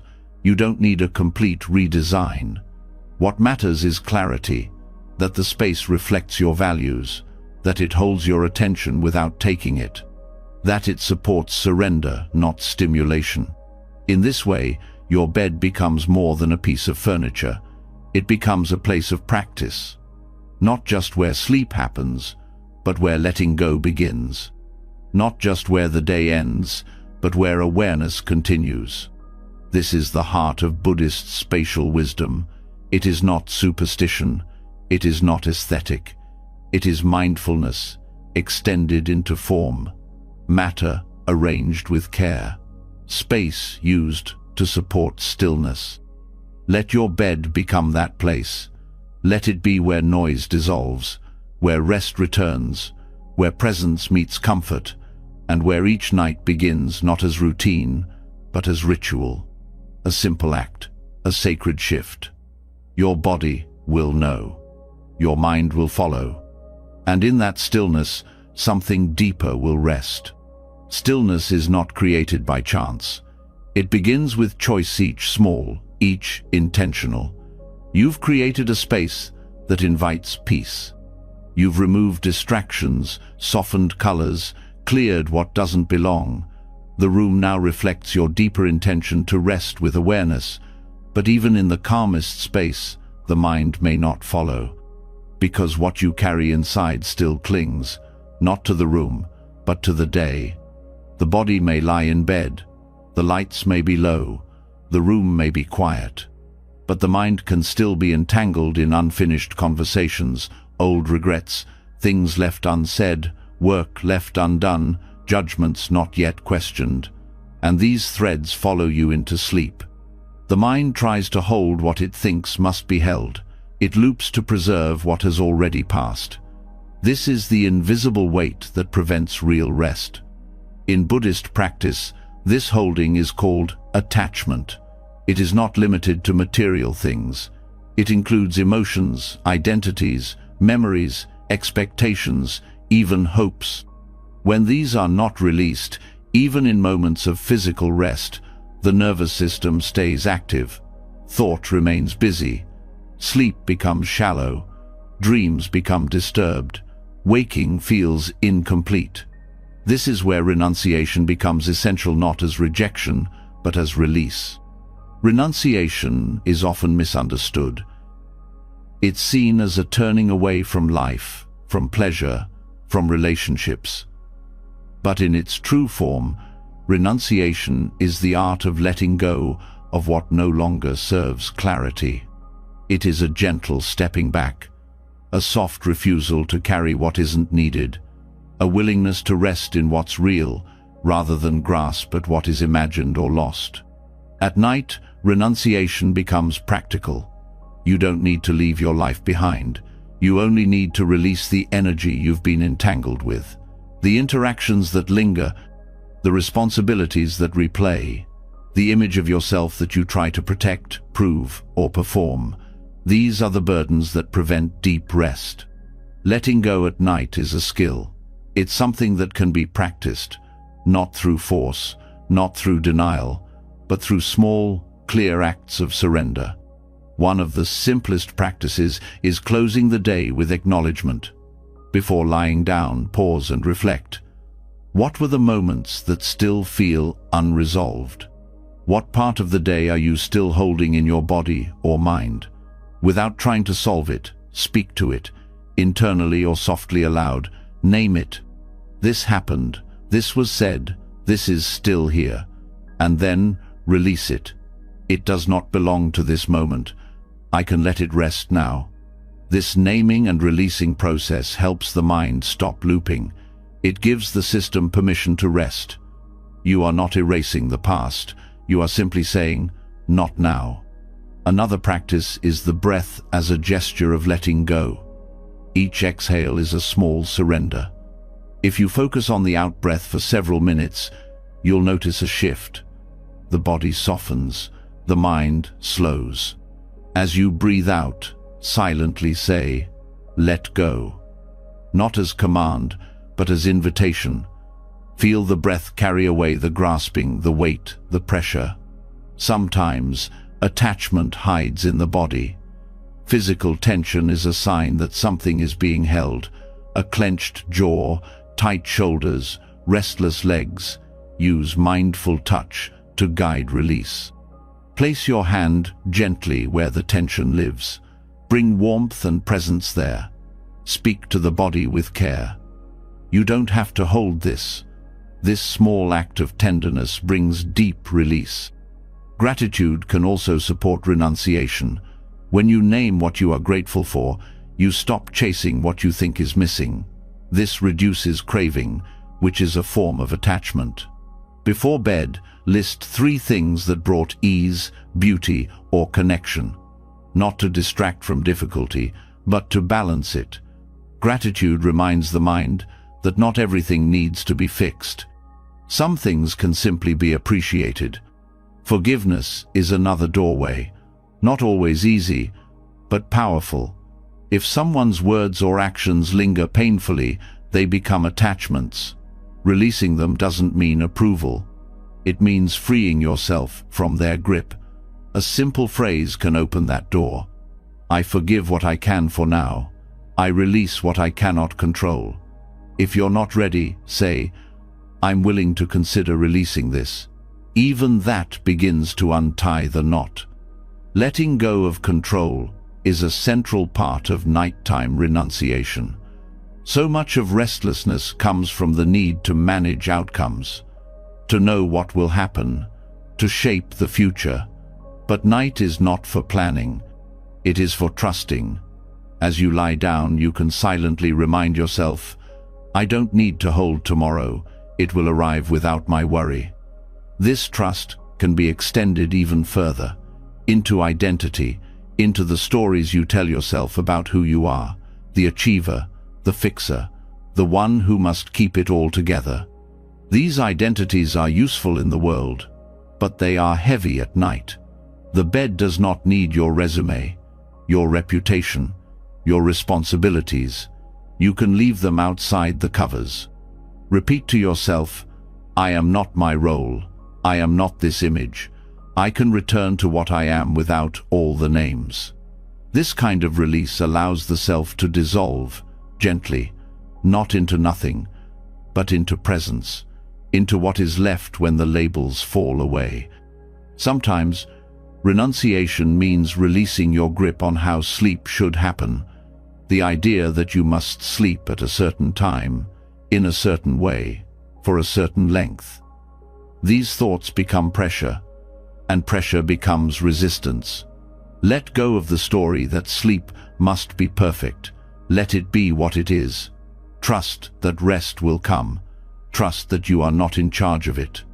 You are only creating space for it to arrive. Symbolic actions can also support this letting go. You can place a small bowl or box near your bed. Before sleep, mentally place your worries into it. Visualize setting them down, not erasing them, just holding them outside the mind for now. You can pick them up in the morning if needed, but for now, they are contained. This physical gesture helps the mind understand that the work of the day is done. The boundaries are clear. You have stepped out of doing, into being. Renunciation is not withdrawal. It is choosing peace over possession, stillness over struggle, clarity over control. At night, it becomes the art of setting down what the day asked you to carry. What you set down returns to the world softer. What you release no longer shapes your breath. What you let go of tonight gives you back your life tomorrow. Let this become your final practice before sleep. Sit, breathe, acknowledge, surrender. Not all at once, not perfectly, just honestly. The mind will learn, the body will follow, and rest will arrive not because you chased it, but because you cleared the space for it to enter. As the day dissolves and the attachments fade, you begin to enter a quieter space. You've let go of control, softened the grip of identity, and cleared a path for stillness. But when you strip everything away, something else often rises a question. What is this stillness for? What am I resting into? When all the noise ends, what remains isn't emptiness, it's intention. And that intention shapes what comes next. Sleep is not just rest, it is return. Return to the base of consciousness, to the roots of mind where deep habits form. This space is malleable. It listens. It receives. Whatever you place into it before you sleep begins to grow. It becomes part of your pattern, And that's where the Bodhisattva vow transforms not only your waking life, but your sleep as well. A Bodhisattva is not someone who seeks awakening for themselves alone. It is someone who turns towards suffering not to escape it, but to meet it, to respond with wisdom and compassion. This vow is not just spoken once, it is lived. It becomes the backbone of thought, action, and intention. And when practiced deeply, it begins to shape the unconscious. To sleep with this vow is to plant its essence in the most receptive soil, the mind at rest, the part of you that does not argue, the part that absorbs, stores, and acts from what it knows beneath words. Reprogramming the subconscious does not require force. It requires clarity, repetition, alignment between heart and action.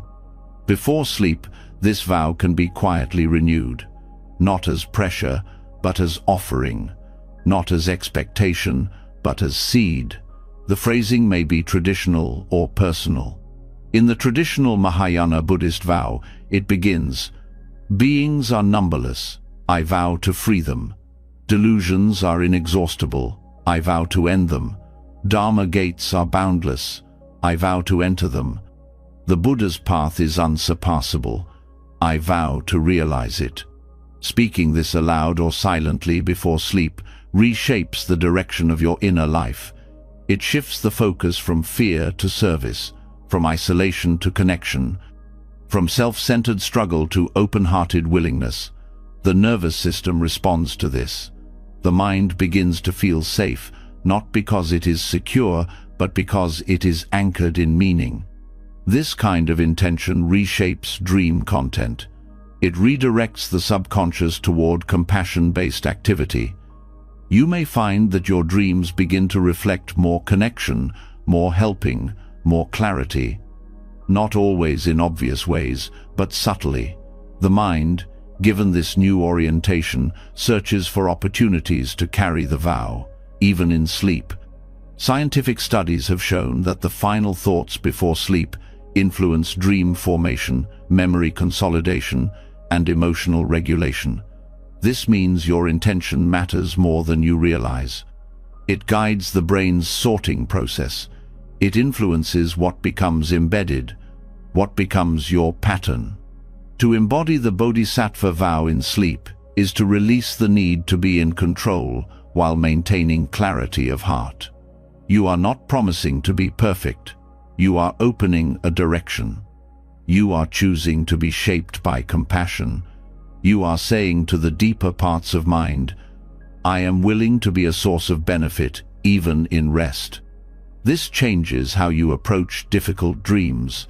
Instead of rejecting discomfort or confusion, you begin to see even nightmares as opportunities for practice. You can bring compassion to fear. You can meet conflict with clarity. You can reflect kindness into any scenario, even symbolic ones. The subconscious does not distinguish fiction from reality in terms of emotional response. When you meet pain with gentleness in a dream, that response becomes more accessible in waking life. This doesn't mean you must lucid dream. Even without conscious control, the tone of your inner world changes. The dreams may become more symbolic, more instructive, less reactive. Your inner life becomes less about being chased, more about choosing how to respond.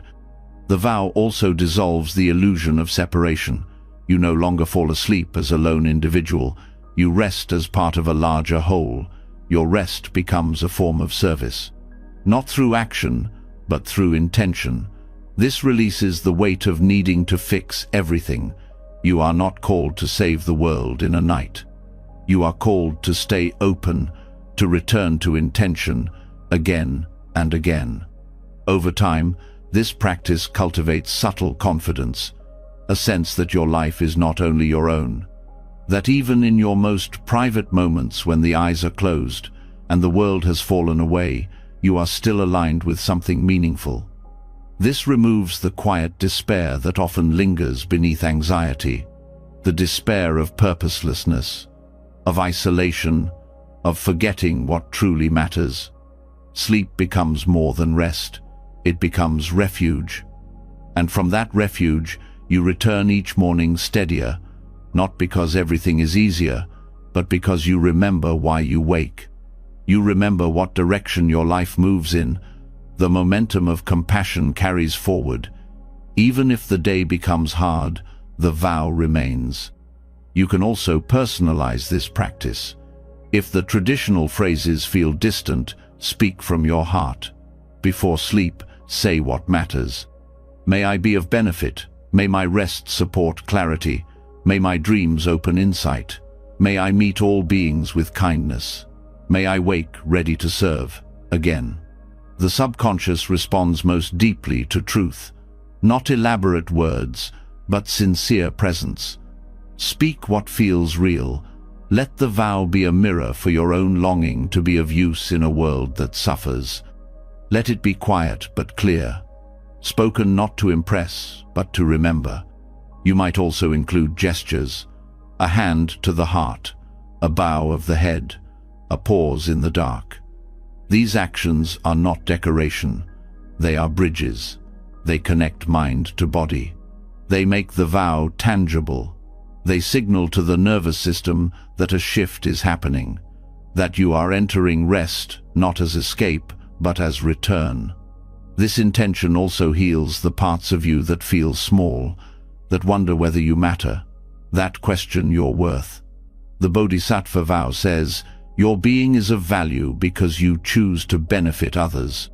Not someday, not when perfect, but now, in this body, in this moment, even in sleep. This is not ego, it is responsibility. Joyful, grounded, sacred responsibility. The choice to stay on the path. Even while resting, your sleep then becomes infused with meaning. You no longer dread the night. You no longer fight rest. You step into it as part of your practice, as another form of generosity, as a way to keep the heart open while the body recovers. Let this vow soften your inner world. Let it shape your dreams. Let it carry you into a sleep that heals not only you, but everyone your life touches. Not because you did something dramatic, but because you remembered the direction you are facing. Sleep then, not to escape, but to serve. Let rest prepare you to show up fully. Let the vow continue through the night. Let it work beneath words. Let it reach where habit lives, where karma is stored, where patterns are built. And when you wake, you may not remember your dreams. You may not feel changed, but something deep within you will know. A choice was made, a seed was planted, the vow lives on, in silence, in stillness, in sleep. When the heart aligns with compassion and the vow settles into the quiet layers of sleep, even your rest begins to serve. You no longer sleep only to recover you, sleep to renew your ability to be of benefit. And yet, despite all preparation, all sincerity, all alignment, the body may still stay awake. The breath may deepen, the space may soften, and still sleep may not come. This is where the deeper training begins. Sleeplessness, when met with resistance, becomes suffering, but when met with patience, it becomes practice. In Buddhist teachings, chanti is the perfection of patience, not just tolerance, but deep, unwavering acceptance of reality as it is. It is not passive, it is not resignation. It is the quiet strength that allows clarity to stay present even when conditions are difficult. At night, kshanti is tested in subtle ways. When sleep delays, the mind tightens. It begins counting the hours, calculating the cost of tomorrow, judging the failure of the present. But what makes this painful is not the wakefulness itself, it is the demand for a different experience. The insistence that rest must happen now, exactly as expected. This demand closes the heart and agitates the mind. It turns wakefulness into a problem instead of a process. The practice of Kshanti invites a complete shift in perspective. Wakefulness is not failure. It is sensation, it is breath, it is stillness, it is sound, it is thought, it is presence. You are not outside the path just because your eyes are open at 2 a.m. What changes everything is how you meet this moment.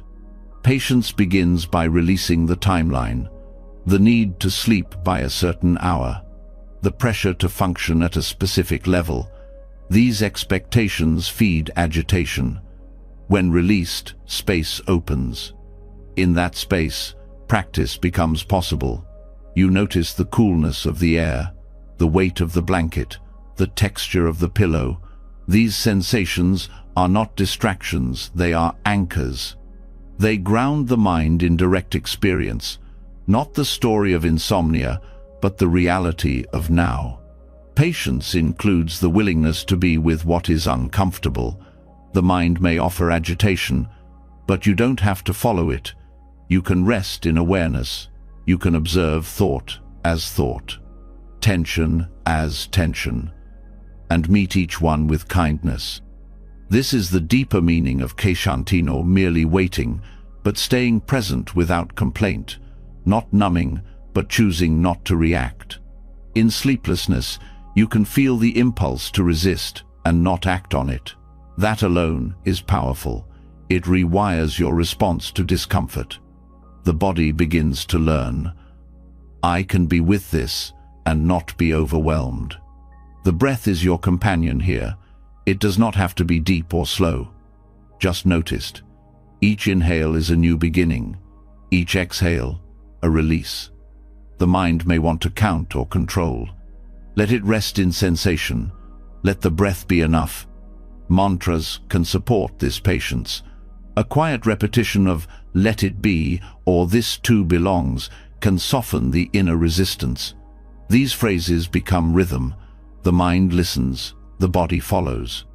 Patience also means letting go of the story that something is wrong. Wakefulness is not an error.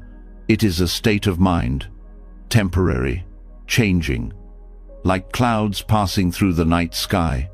What makes it suffering is the belief that it should not be happening. The body wants rest, but when sleep does not come, rest can still happen. Rest is not limited to unconsciousness. It can be found in presence, in quiet, in stillness. You can remain awake and still be resting. Even when energy does not shift, attention can. Kshanti teaches us to remain where we are with openness, to stop fighting time. The moment you stop trying to be somewhere else, peace begins to form even in wakefulness. You may notice patterns in these moments, how the mind returns to certain worries, how it replays the day or jumps ahead. These are not obstacles. They are insights. The mind is revealing what it carries. And when seen with patience, these patterns soften. You are no longer trapped in them, you are observing them with space. This kind of observation is not cold, it is gentle. It says, I see this thought, I see this fear, I see this memory, and I do not have to do anything with it right now. Even discomfort loses force when held this way. Patience also means letting go of comparison. Other people sleep, other people wake, refreshed.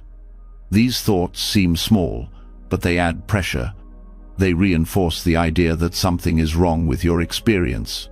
Kshanti reminds us that suffering increases when we measure, but when we return to what is here, not what should be, we regain freedom. You are not your sleep pattern, you are not your tiredness, you are the awareness that meets it, that watches it move. This understanding brings dignity to wakefulness. You are not broken, you are alive, you are practicing, you are refining your relationship to discomfort. You are learning how to be present without needing the moment to be different. This is real strength, the kind that stays even when conditions are not ideal. Kshanti also allows room for humor. The gentle smile that arises when you realize you've been chasing sleep like a butterfly, only to see it fly further away. The moment you laugh quietly at the mind's insistence that this one night will ruin everything, that laughter is wisdom. It means you've created space between identity and experience. Let that space grow. Let wakefulness be your teacher. You may choose to sit up, to meditate lightly, to stretch, or simply remain in bed with eyes open. There is no single right response. Patience does not mean waiting passively. It means responding with wisdom, with flexibility, with presence. If you get up, do so slowly. Let the light remain soft. Let the movements be simple. Make tea. Listen to silence. Return to bed without hope or dread. Just return. If you remain lying down, let the body rest anyway. Let the eyes close naturally. Let thoughts come and go. Let breath lead attention. You are not trying to sleep. You are allowing rest. This is not second best. This is the path. Over time, the nervous system begins to understand that wakefulness is not danger, that night is not threat, that presence is available in every state. When this understanding deepens, the body begins to trust again. And with trust, sleep comes, not on demand, but as a visitor, one that arrives when the conditions are kind. Patience makes those conditions possible. Let Kshanti hold you. Let it shape the way you meet these moments. Let it remind you that even now, when sleep does not come, your practice continues. That awareness remains. That peace is not waiting for a perfect night, it is waiting for presence. And you are here, right now, awake and practicing. The stillness of night does not need to be perfect to hold value. Even the moments of restlessness can carry insight. With patience, you learn to remain present, even without sleep. That presence becomes the practice itself. And when the body finally shifts, when the mind finally drifts, and you cross the line into sleep or into waking again, there is something waiting there too, something more than habit. Something that can carry your practice forward, silently, continuously. That something is intention. The mind, whether asleep or awake, is always shaping itself. Each thought, each feeling, each reaction becomes a kind of imprint. When those imprints are unconscious, they accumulate without direction. But when guided by intention, the mind begins to reorient. It becomes a tool for growth, even when you are not fully aware. This is why the moments before sleep are so powerful. They are not just the end of a day. They are the threshold into a different state of consciousness, and how you enter that state influences how you return. In Buddhist teachings, the paramitas, often translated as the 10 perfections sari, qualities of mind and heart, that, when developed, lead to awakening. They are not achievements but orientations. Not rigid standards, but inner commitments. They form the scaffolding for a life that is not ruled by fear, but shaped by clarity, generosity, and peace. And they are not limited to waking life. When brought into your final thoughts before sleep, the paramitas can become seeds that influence your dreams, your rest, and your re-entry into waking consciousness. They don't control your experience, but they guide its shape. They offer a direction for the unconscious to follow. They give sleep a deeper purpose. They give morning a stronger foundation. You can treat each paramita as a subtle vow, a soft alignment, a whisper to the deeper layers of mind. May this be remembered, even when I am not watching. The first is generosity dana. Before sleep, recall a moment of giving, not to praise yourself, but to remind the mind what it feels like to share. Set the intention, may my dreams reflect openness, not grasping. May my rest be an offering to the body. May I wake with a heart ready to give. The second is virtuosila. Reflect gently on how you used your speech, your actions, your attention, not with guilt, but with care. Ask, without pressure. Where can I be more aligned? Set the tone. May my rest renew my integrity. May my body remember restraint. May my mind incline toward kindness. The third is renunciation ek kama. Release the grasping that clung to the day. Let go of what didn't work, what wasn't finished, what didn't go your way. Renunciation is not deprivation, it is peace. Whisper to the heart, may I let go of what no longer serves clarity. May I remember that release is also a form of strength. The fourth is wisdom panya. Invite insight to arise even without effort. The subconscious often processes what the waking mind cannot. Set the direction. May I sleep with a mind that stays curious. May I wake with new understanding. May wisdom unfold without needing control. The fifth is energy virya. This is not about hyperactivity, it is about commitment. The steady effort to return, again and again, to what matters. Let this intention rest with you. May I wake with the energy to continue this path. May my effort be steady, not strained. The sixth is patience ekshanti. Already practiced when sleep did not come, now it continues as a thread. Speak to yourself softly. May I meet all moments with gentleness. May I not rush toward awakening or away from difficulty. May I trust the unfolding, however it appears. The seventh is truthfulness saka. Be honest about where your mind has wandered, about what you still fear, about what you are still learning to meet. Then, offer this. May I meet all experience, waking or dreaming, with honesty. May I not turn away from truth, no matter how quiet it is. The eighth is determination adhitana. This is the resolve that underlies all practice. Not rigid will, but clear direction. Let this vow settle. May I remain committed to awakening, even when I forget. Even in dream, even in confusion, let this direction return again and again. The ninth is loving kindness metta, not as a technique, but as a mood, a tone, a resting place for the heart. Say simply, may I dream with a heart that includes all beings. May I rest in a field of care. May my presence, even in sleep, be a benefit to others. The 10th is equanimity upekkha, the great balance, the mind that sees without being thrown, the heart that holds without collapse. Offer this to your unconscious. May I meet all inner states with calm. May I wake with a mind that sees clearly, without clinging, without aversion. You do not need to recite all 10 formally each night. Even bringing one into focus begins to shift the inner landscape. You are not programming your mind like a machine.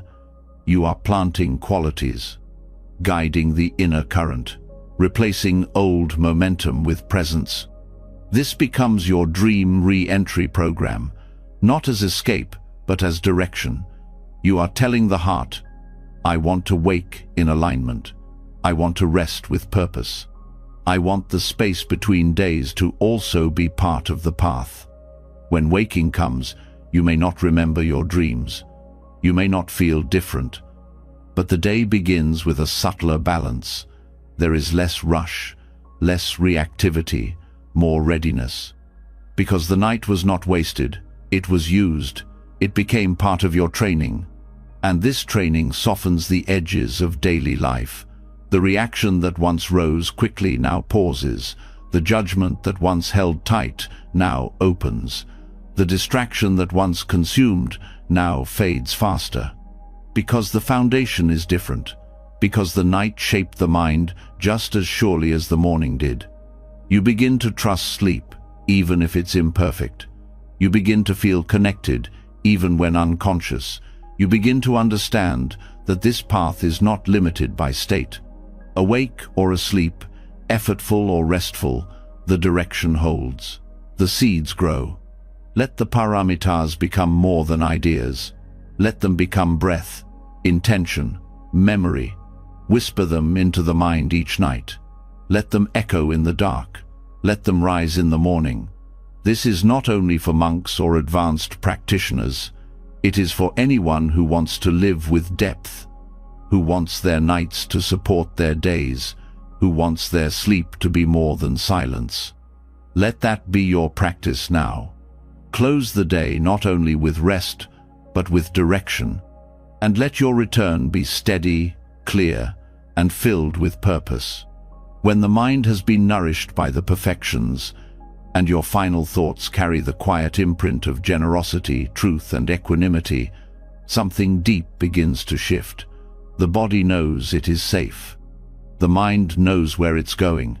Intention becomes a guide, not a task. And in the stillness between wakefulness and rest, there is one companion that remains soft, steady, and always present: the breath. No matter what the mind has carried through the day or what emotions have stirred the heart, the breath is always near. It asks for nothing, it waits for nothing, it simply moves. And that movement, when seen clearly, becomes more than a bodily function, it becomes refuge. In Buddhist practice, anapanasati, mindfulness of breathing is not just a concentration method, it is a doorway into presence, a direct path to understanding the nature of mind. When used as the last thought before sleep, it becomes the bridge between intention and stillness. It draws the attention inward, away from thinking, toward sensation, from narrative to now. Letting the breath be your final anchor is not complex. It does not require control or technique. It simply requires noticing. You allow the inhale to arrive. You feel its entry. You follow the exhale as it leaves, without trying to extend it, without needing to evaluate it. The breath becomes the only object. And in that simplicity, the mind begins to settle. The rhythm of breathing naturally slows when watched. The body's systems begin to respond. Heart rate decreases. Blood pressure softens. The parasympathetic nervous system becomes dominant. Melatonin increases. Cortisol lowers. These are not spiritual ideas. They are physiological responses to attention and safety. Making the breath your last thought does not mean forcing attention. It means returning to breath as the background of awareness, letting thoughts rise and fall without being pulled, letting emotion be felt but not followed, letting sensation pass through while remaining centered. This practice begins as you lie down. Let the body settle. Allow the limbs to grow heavy. Then shift attention to the tip of the nose or the rise and fall of the belly. Let awareness rest there, not sharply, not tightly, just enough to keep from drifting fully into thought. You may notice the mind wander. That is expected. The role of anapanasati is not to stop thought. It is to hold something steady beneath it. Each time the mind drifts, you return to the breath. This is the practice, not in succeeding, but in returning. Over time, the moments of awareness grow longer. The space between thought becomes wider. Sleep comes not because you chased it, but because you no longer feed the mind anything to cling to. The breath is simple, uninteresting to the ego, but nourishing to awareness. Before sleep, attention can move through the 4 stages of anapanasati as described by the Buddha. First, the breath is known in its full length, inhaling deeply, exhaling fully. Then, attention shifts to its calming effect on the body. You observe the body's release as breath flows. The third stage observes the mind itself, its quieting, its settling. And the fourth uses the breath to let go of mental formations, dropping into a state of complete ease. This progression happens naturally with familiarity. The more time you spend with the breath, the more it becomes a refuge, a place where the thinking mind no longer dominates, where presence replaces pressure. Letting the breath be your final focus also helps dissolve identity. There is no one to perform, no one to fix, no role to hold. The breath asks for nothing but awareness. It doesn't care what you achieve today. It doesn't care what tomorrow will bring. It just flows. You are not guiding it. You are witnessing it. And in that witnessing, the self begins to soften. This softening is essential for sleep. Most restlessness comes not from physical discomfort, but from the self trying to continue beyond its moment. When the self rests in the breath, it no longer grasps, no longer plans, no longer defines itself by what it does or doesn't do. You are not trying to breathe mindfully to get to sleep. You are using breath to return to what is always here. When that return is complete, sleep happens naturally. Not because you created it, but because the conditions were right. You can enhance this practice by connecting it with gentle phrases. On the inhale, silently say, "Here." On the exhale, "Now." Or simply feel the wordless rhythm breathing in awareness, breathing out tension. If the mind is agitated, count the breath. Inhale 1, exhale 1, inhale 2, exhale 2. Continue to 10, then begin again.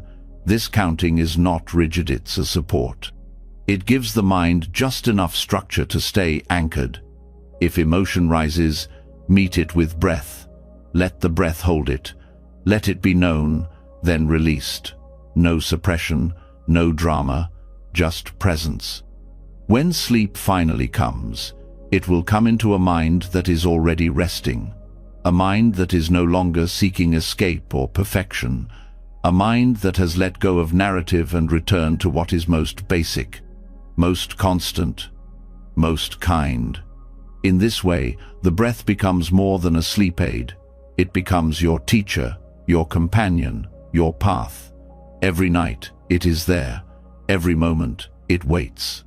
And each time you return, you are reminded, this is enough, this breath, this presence, this stillness. Let that be your final thought. Not something to accomplish, just something to rest in. Let the breath carry you. Let the body follow. Let awareness stay. As the breath becomes your final thought, the body follows its rhythm, and the mind begins to soften. You've stepped away from needing to solve, fix, or become anything. Attention has narrowed into stillness. But beneath that quiet, something remains: subtle imprints, emotional residue, thoughts that didn't fully leave when the breath took center stage. What sleep doesn't resolve, awareness must. The mind stream, this continuous flow of sensations, memories, and thoughts, does not simply pause because we wish to rest. It carries the impressions of every word spoken, every judgment formed, every moment ignored. Without conscious reflection, these impressions stack up, they gather weight, and over time, they create inner clutter, reactivity, confusion, emotional exhaustion. This is why the Buddha offered a complete system to bring clarity to this stream, a method not just for focus or relaxation, but for deep internal purification. That method is Satipatthana, 4 foundations of mindfulness. These 4 areas: body, feeling, mind, and Dhamma, are not stages to master. They are portals of observation. Together, they offer a way to scan the landscape of experience, not with analysis, but with clarity. When brought into the moments before sleep, they act like a filter. Not one that forces thoughts away, but one that allows what's present to pass through, be seen, and dissolve. You begin with the body, because that is what's closest. The foundation of mindfulness of the body is not limited to breath or movement. It includes posture, contact, temperature, texture. Before sleep, awareness can gently scan from the crown of the head to the soles of the feet, not to find what's wrong, but to connect fully. This process returns the wandering mind to form. It grounds attention. When the body is truly felt, tension is often released without needing to be solved. The scan itself is the resolution. You may notice small discomforts or areas of heaviness. The practice is not to escape them, but to be with them. This trains the nervous system to tolerate and settle.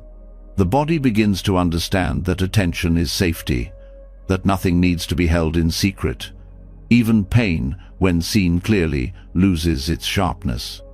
The second foundation is feeling Vedana, not mood, not emotion, but the raw tone of experience.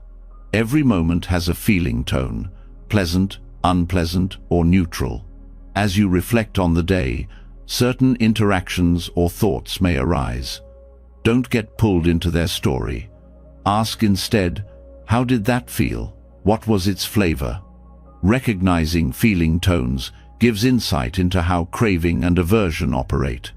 It's not the content of thought that fuels restlessness, but the grasping or resisting of how it feels. Before sleep, you can allow these tones to surface. You can watch how the mind pulls toward what felt good or away from what felt bad. Noticing this movement weakens its hold. You begin to see that the feeling isn't the problem, it's the clinging that follows it. By attending to feeling, you begin to unhook. You stop spinning narratives around discomfort. You stop chasing what has already passed. The mind stops chewing on the same fragments of the day. There is nothing to get rid of, only something to feel and let go. The third foundation is Mindcitta. This is the quality of the mind itself. Is it restless, focused, sluggish, open, contracted? This is not about fixing the mind's state. It's about naming it, watching it. You don't try to change anxiety, you simply recognize, anxious mind is here. You don't force relaxation, you note, soft mind is present. The power in this lies in non-identification. When you see the mind's state clearly, it becomes a passing event, not a definition. You are not your scatteredness, you are not your clarity. These are conditions, not essence. This allows peace to arise not by controlling the mind, but by seeing through its momentum. In the moments before sleep, this is especially powerful.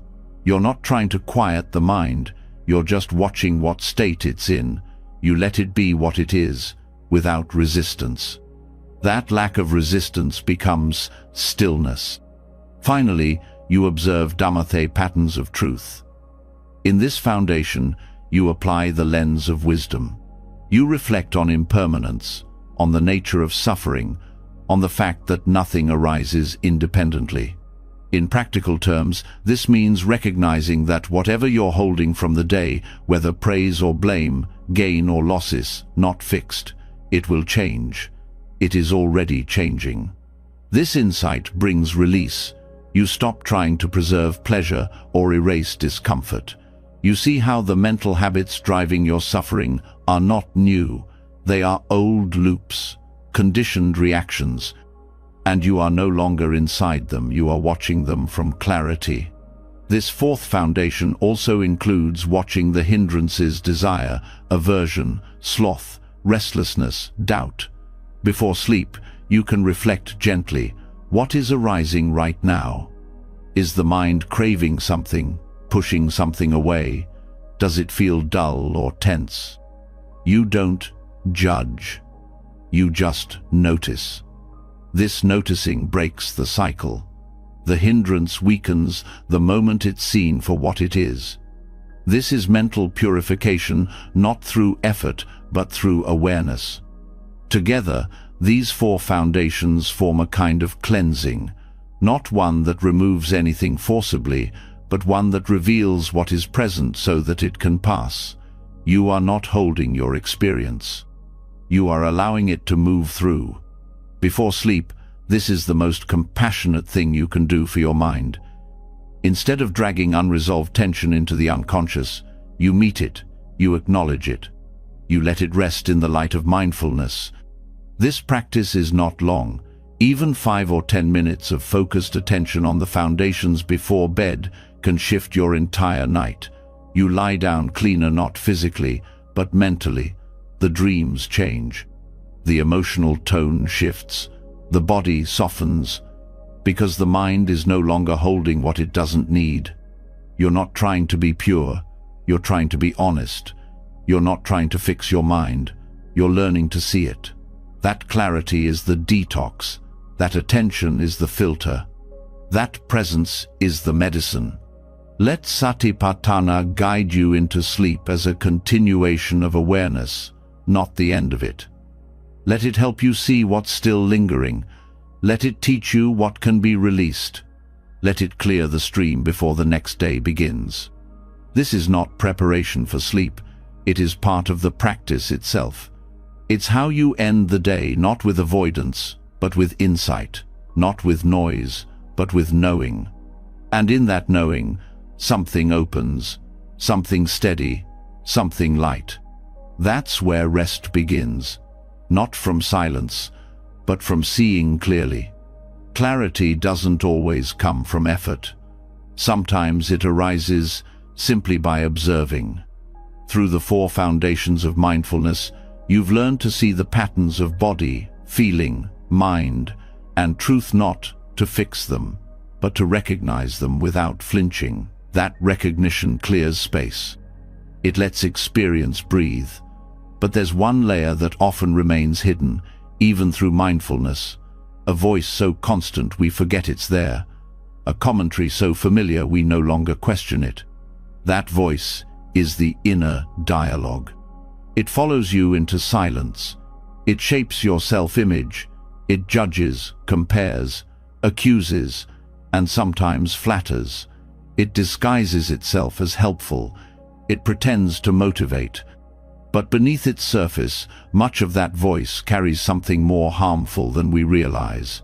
It carries violence. Not the loud kind, not physical, but the quiet, mental kind that leaves you exhausted.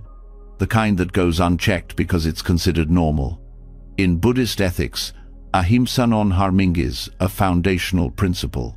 It guides speech, action, livelihood. But the most overlooked domain of non-harming is the way we speak to ourselves. We may never shout at a friend the way we shout inwardly when we make a mistake. We may not hold others to impossible standards the way we hold ourselves. And this quiet cruelty, over time, shapes our mind stream. It creates tension. It poisons rest. It becomes the background of our entire experience. Understanding this is not about guilt. It's about recognizing that the mind has learned to turn against itself, not because you're broken, but because the patterns were never questioned. Internal dialogue begins early. We hear how others speak to us. We absorb the tone. We repeat it without awareness. What was once external becomes internalized. A narrative forms. I'm not enough. I should be better. I always mess this up. And these thoughts start to sound like truth. But they are not truth. They are habits. And like any habit, they can be changed. The first step is awareness. You begin to notice the tone of your inner voice. Not just the words, but the feeling behind them. Is it impatient, demanding, cold? When you forget something, what is your first thought? When you feel anxious, what does your mind say in response? This moment of noticing is powerful. It stops the cycle. It makes space for compassion. In Buddhist teaching, right speech isn't just about what comes out of the mouth. It's about intention, impact, and alignment with truth. When applied internally, it becomes a method of healing. You start to bring ethics into the most intimate layer of your life. You start to treat yourself with the same care you'd offer a friend, not as a tactic, but as a commitment. Non-harming speech is grounded in understanding. You do not speak harshly to someone in pain. So when the mind is restless, or shame arises, or fear tightens the chest, your internal language must soften, not with fake positivity, but with real attention. This is hard, and I'm still here. This hurts, but I don't need to attack myself. These are not affirmations, they are ethics in action. You also begin to watch for subtle violences, sarcasm, comparison, exaggeration. The mind says, I'm always like this. Everyone else has it figured out. This again? Really? These thoughts may seem small, but they create identity, they reinforce stories, and they violate the principle of harmlessness by turning perception into punishment. To change this, you return to the precepts. You apply them inward. Speak truth to yourself, but without aggression. Use language that acknowledges error without blame. Offer encouragement without manipulation. Give space without withdrawal. The result is a mind that can rest inside itself, that doesn't need to escape, that doesn't feel like a hostile place. This internal shift has direct effects on sleep. The moment you lie down, the inner voice often gets louder. It replays the day. It criticizes what went wrong. It imagines what should have been done differently. When that voice is aggressive, the body cannot relax. The nervous system remains alert. You are, unconsciously, in defense mode. But when internal dialogue is kind, the body begins to release, the breath slows, the jaw softens, the heart rate evens out, because the mind is no longer attacking itself. This is not about perfection. Everyone slips into old language. What matters is that you notice, that you return, that you reframe. That was a mistake becomes, that was something to learn from. I can't do this becomes, this is difficult and I can take one step. I failed again becomes, I met my limit and I'm still showing up. None of this requires belief in a permanent self. In fact, the more you observe inner speech, the more you see how impersonal it is. These thoughts don't belong to you. They arise, they pass. They reflect past conditioning. When viewed with awareness, they lose their power. This is the function of Buddhist ethics. They are not commandments. They are reflections of harmony. When you apply them to your speech, even silently, the result is less friction, less inner war, more peace. In addition to reframing inner dialogue, silence can also become a form of kindness. You don't need to replace every harmful thought with a better one. Sometimes you just don't feed the pattern. You watch the thought arise and fall without response. That restraint is not suppression, it's freedom. You are choosing not to amplify harm. This restraint is supported by practices of loving kindness. When practiced regularly, phrases of goodwill begin to replace the harsh inner narrative. May I be safe. May I be free from suffering. May I meet this moment with compassion. These are not meant to cover over difficulty. They are meant to plant new seeds. Over time, the default tone of your mind begins to change. Judgment becomes inquiry. Harshness becomes patience. Reactivity becomes presence. And in this environment, real rest is possible. Because a mind that doesn't harm itself can finally rest. This rest is not just physical. It is emotional, mental, karmic. It is the absence of internal conflict, the absence of hostility, the presence of care. Let this be your practice. Let your internal speech reflect your deepest values. Let every phrase be a step toward non-harming. Let your mind become a place where compassion lives not as a concept, but as a language. And in that language, may you find rest. Not because you earned it, but because you stopped interrupting it. Because you remembered. Ahimsa begins where violence was never expected to be found, and you brought the light there anyway. When the harshness of internal dialogue is replaced with compassion, the space inside the mind changes. It becomes gentler, quieter, and more trustworthy. The voice that once attacked now observes. The language that once harmed now soothes. And in this softness, something else becomes visible, something that was always there, but hidden beneath reactivity. It is the wheel of habit, the engine of momentum, the unconscious cycle that continues turning even when you want to rest. It is samsara. Samsara is not a place, it is a process. It is the conditioned cycle of craving, clinging, aversion, becoming, and reacting. It keeps the mind spinning in patterns that create suffering. Not because the mind is broken, but because it is deeply trained in movement. At night, when the body slows down and external stimulation fades, this wheel doesn't always stop. It continues through thought, memory, and reaction. The stories of the day reappear. The mind relives conversations, predicts outcomes, replays regrets. This is not harmless activity. It is the continuation of karma. Karma does not wait for waking life. It moves in the spaces in between. It moves in how you respond to your own thoughts. Each reaction, even internal, leaves an imprint. And each imprint adds to the stream. This is why the hours before sleep carry so much power. They are not the edge of consciousness. They are the place where deeper currents surface. And how you meet those currents determines whether you perpetuate the wheel or begin to slow it. Non-reactivity is the key, not as passivity, but as deep intelligence. It is the decision not to feed what arises, not to suppress it, not to indulge it, but to remain present. A thought appears. You see it. You don't follow. A memory stirs pain. You acknowledge it. You don't push it away. A desire calls. You feel the pull. You let it pass.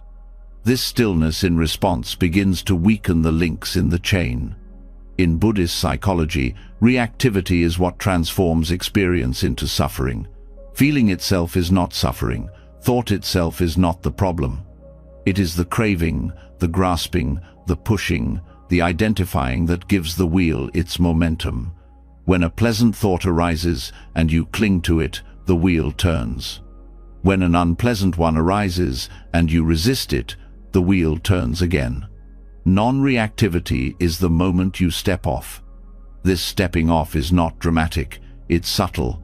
It happens each time you see thought as thought, sensation as sensation, emotion as movement, and do nothing but watch. You are not avoiding life. You are remaining in contact without being swept away. Nighttime offers a rare opportunity to practice this, because the distractions are fewer, the roles are paused, the mask slips. What's left is the raw momentum of the mind, the habit to judge, to fix, to worry, to fantasize, to plan. These are all forms of becoming micro-identities the mind clings to in the absence of outer activity. When you lie in bed and a thought comes, I didn't do enough today. Tomorrow will be hard. I need to fix this. The instinct is to react, to solve it, to argue with it. But each reaction feeds the mind's compulsion to act. Samsara grows stronger, not because of the content, but because of the reactivity itself. Instead, when these thoughts arise, pause. Acknowledge the thought.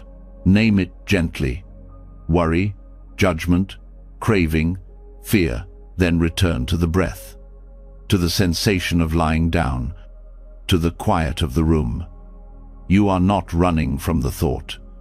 You are refusing to participate in its momentum. This refusal is not rejection, it is wisdom. The mind will try to return to familiar patterns, that is its nature. But the more you meet those patterns with stillness, the weaker they become. Over time, the mind learns a new response: openness without engagement, attention without identification, presence without participation. This is the practice of stopping the wheel. It is not a full halt all at once, but each moment of non-reaction is a slowing. Each refusal to cling is a loosening. Each breath taken without chasing thought is a turning in a different direction. Eventually, even dreams begin to reflect this stillness, because the karmic momentum that shapes dream content is being interrupted. What you choose not to feed becomes less frequent. What you allow to pass begins to lose power.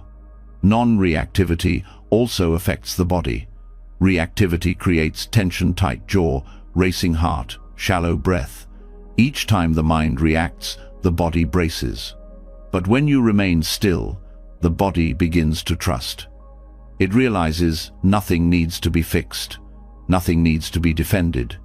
The breath deepens, the nervous system calms.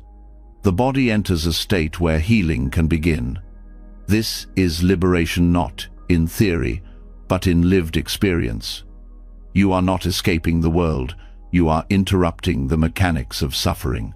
You are training the mind to meet life without the compulsive need to change it. This practice doesn't mean ignoring injustice or discomfort.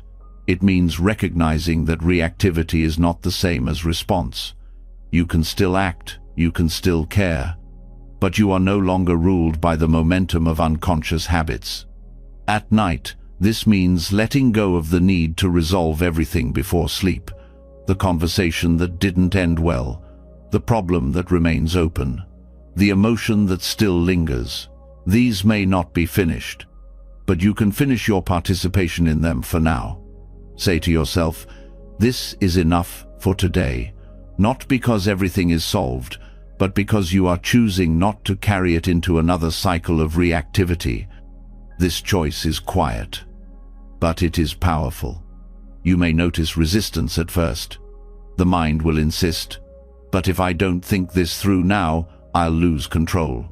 That's the voice of samsara. That's the illusion of safety through thought. You are not abandoning responsibility. You are ending a cycle that no longer serves. Use the body as your anchor, the warmth of the covers, the rhythm of the breath, the feeling of your weight against the mattress. Let the senses remind you, there is nowhere else to be. Let the body's stillness teach the mind to stop running. The breath becomes a signal. Inhale awareness, exhale release. Non-reactivity is not dullness. It is alert rest. It is watching without being caught. It is presence without preference. It is the willingness to be here fully without needing the moment to become anything else. And when the moment no longer needs to change, suffering begins to fade. The karmic wheel slows, not because life is easier, but because the fuel is gone. Let this be your practice.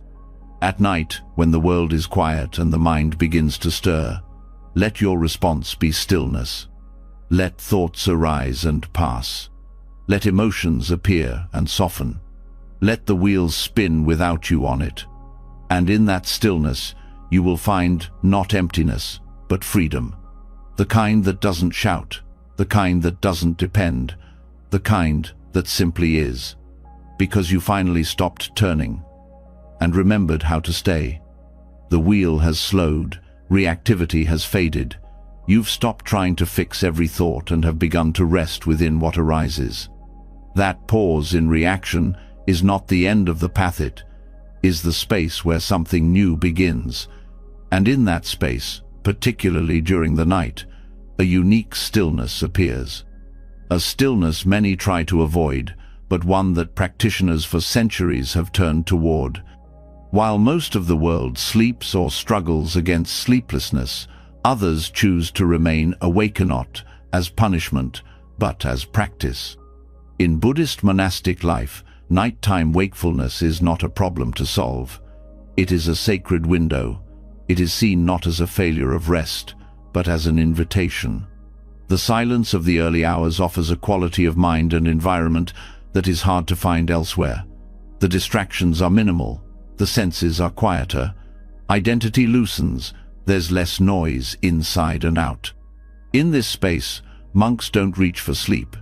They sit, they walk, they contemplate. And in doing so, they meet themselves in a way that daytime often doesn't allow. This is not about discipline alone. It's about opportunity.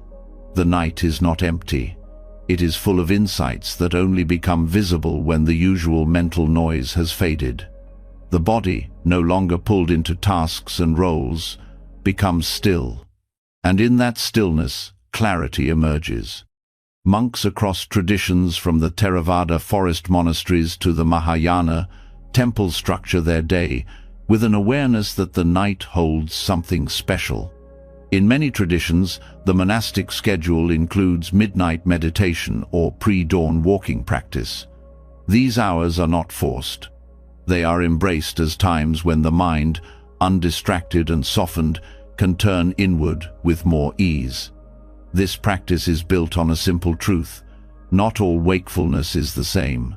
Wakefulness rooted in anxiety leads to exhaustion. Wakefulness rooted in intention opens into presence. It's not the state that matters, it's how it's met. When you wake in the middle of the night, or when sleep doesn't arrive, you are not lost. You are in a moment that monks have sought out for centuries. A moment that holds less friction, more honesty, and deeper access to the inner landscape. There is no rush, there is no task. The mind, when not expected to perform, becomes receptive. Monks use these hours not for effortful striving, but for grounded awareness, a slow walking meditation, a seated practice with attention on breath, reflection on teachings. These are not done as rituals, they are methods for stabilizing the mind when the veil of distraction is naturally thinner. In your own life, this can become practice too.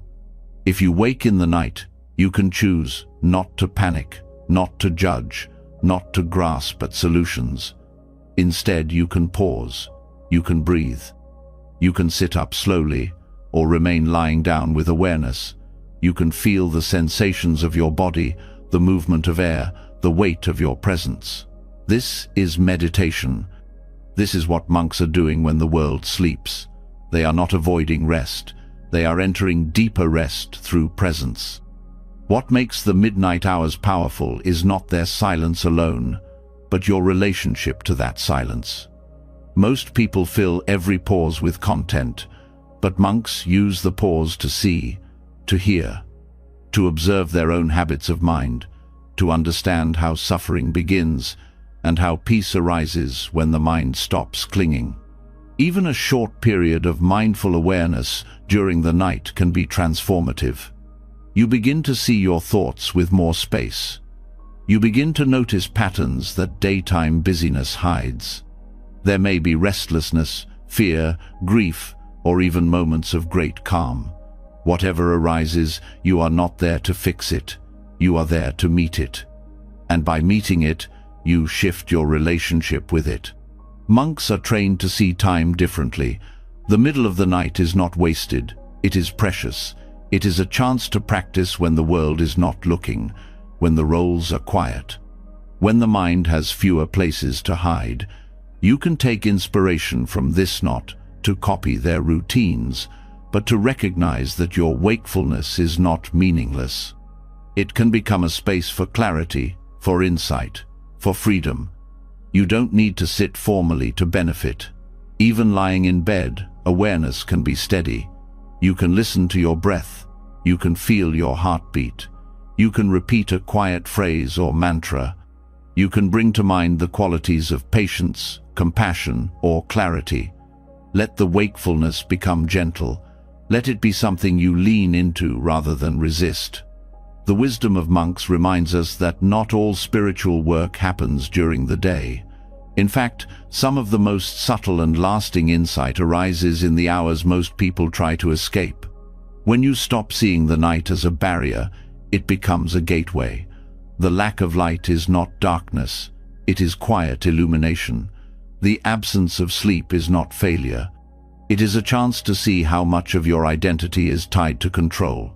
This is what monks learn through nightly practice, that everything changes in the dark. The layers that usually protect the self begin to dissolve, and in that dissolution, you can watch what remains. What thoughts still loop, what fears still echo, what longings still persist. None of them are problems to fix, they are teachers to observe. When you treat the night as sacred, it changes. It no longer becomes time to endure. It becomes time to listen. You don't need long hours or monastic robes. You need presence. You need willingness. You need the courage to stay. Let your night be more than absence of sunlight. Let it be filled with attention. If sleep comes, let it come. If it doesn't, meet the moment the way a monk would, with care, with clarity, and with enough humility to learn from what's here. The path of awakening doesn't pause because the sun has set. It continues quietly, subtly, through every hour. Even now. Especially now. You've just traveled through over 3 hours of timeless wisdom, not ancient in distance, but alive in this very breath. Together, we explored the quiet power of emptiness, the sacred art of falling asleep with presence, the healing intelligence of dreams, the warmth of the four immeasurables, and the silent strength of letting go. We watched identity dissolve. We turned the bed into an altar. We met the restless mind, not with resistance but with patience. We learned to fall asleep with compassion and wake up with purpose. And in the darkest hours, we discovered what monks have known for centuries, that even wakefulness can be holy when met with stillness. This wasn't a list of hacks, it was a path. Now, it's your turn to carry it forward. Not perfectly, but sincerely. Let the breath guide you, let awareness hold you, and let the night become part of your practice, not separate from it. If this journey resonated with you, even one insight, one breath, one shift, leave a comment below and share what moved you most. I read every single one. This is how we grow together, quietly, steadily, like the breath itself. And if you want more wisdom like this, more silence wrapped in sound, subscribe to the channel. Your journey is still unfolding. Let's walk it together. Rest well, sleep deeply, and return awake, aware and whole.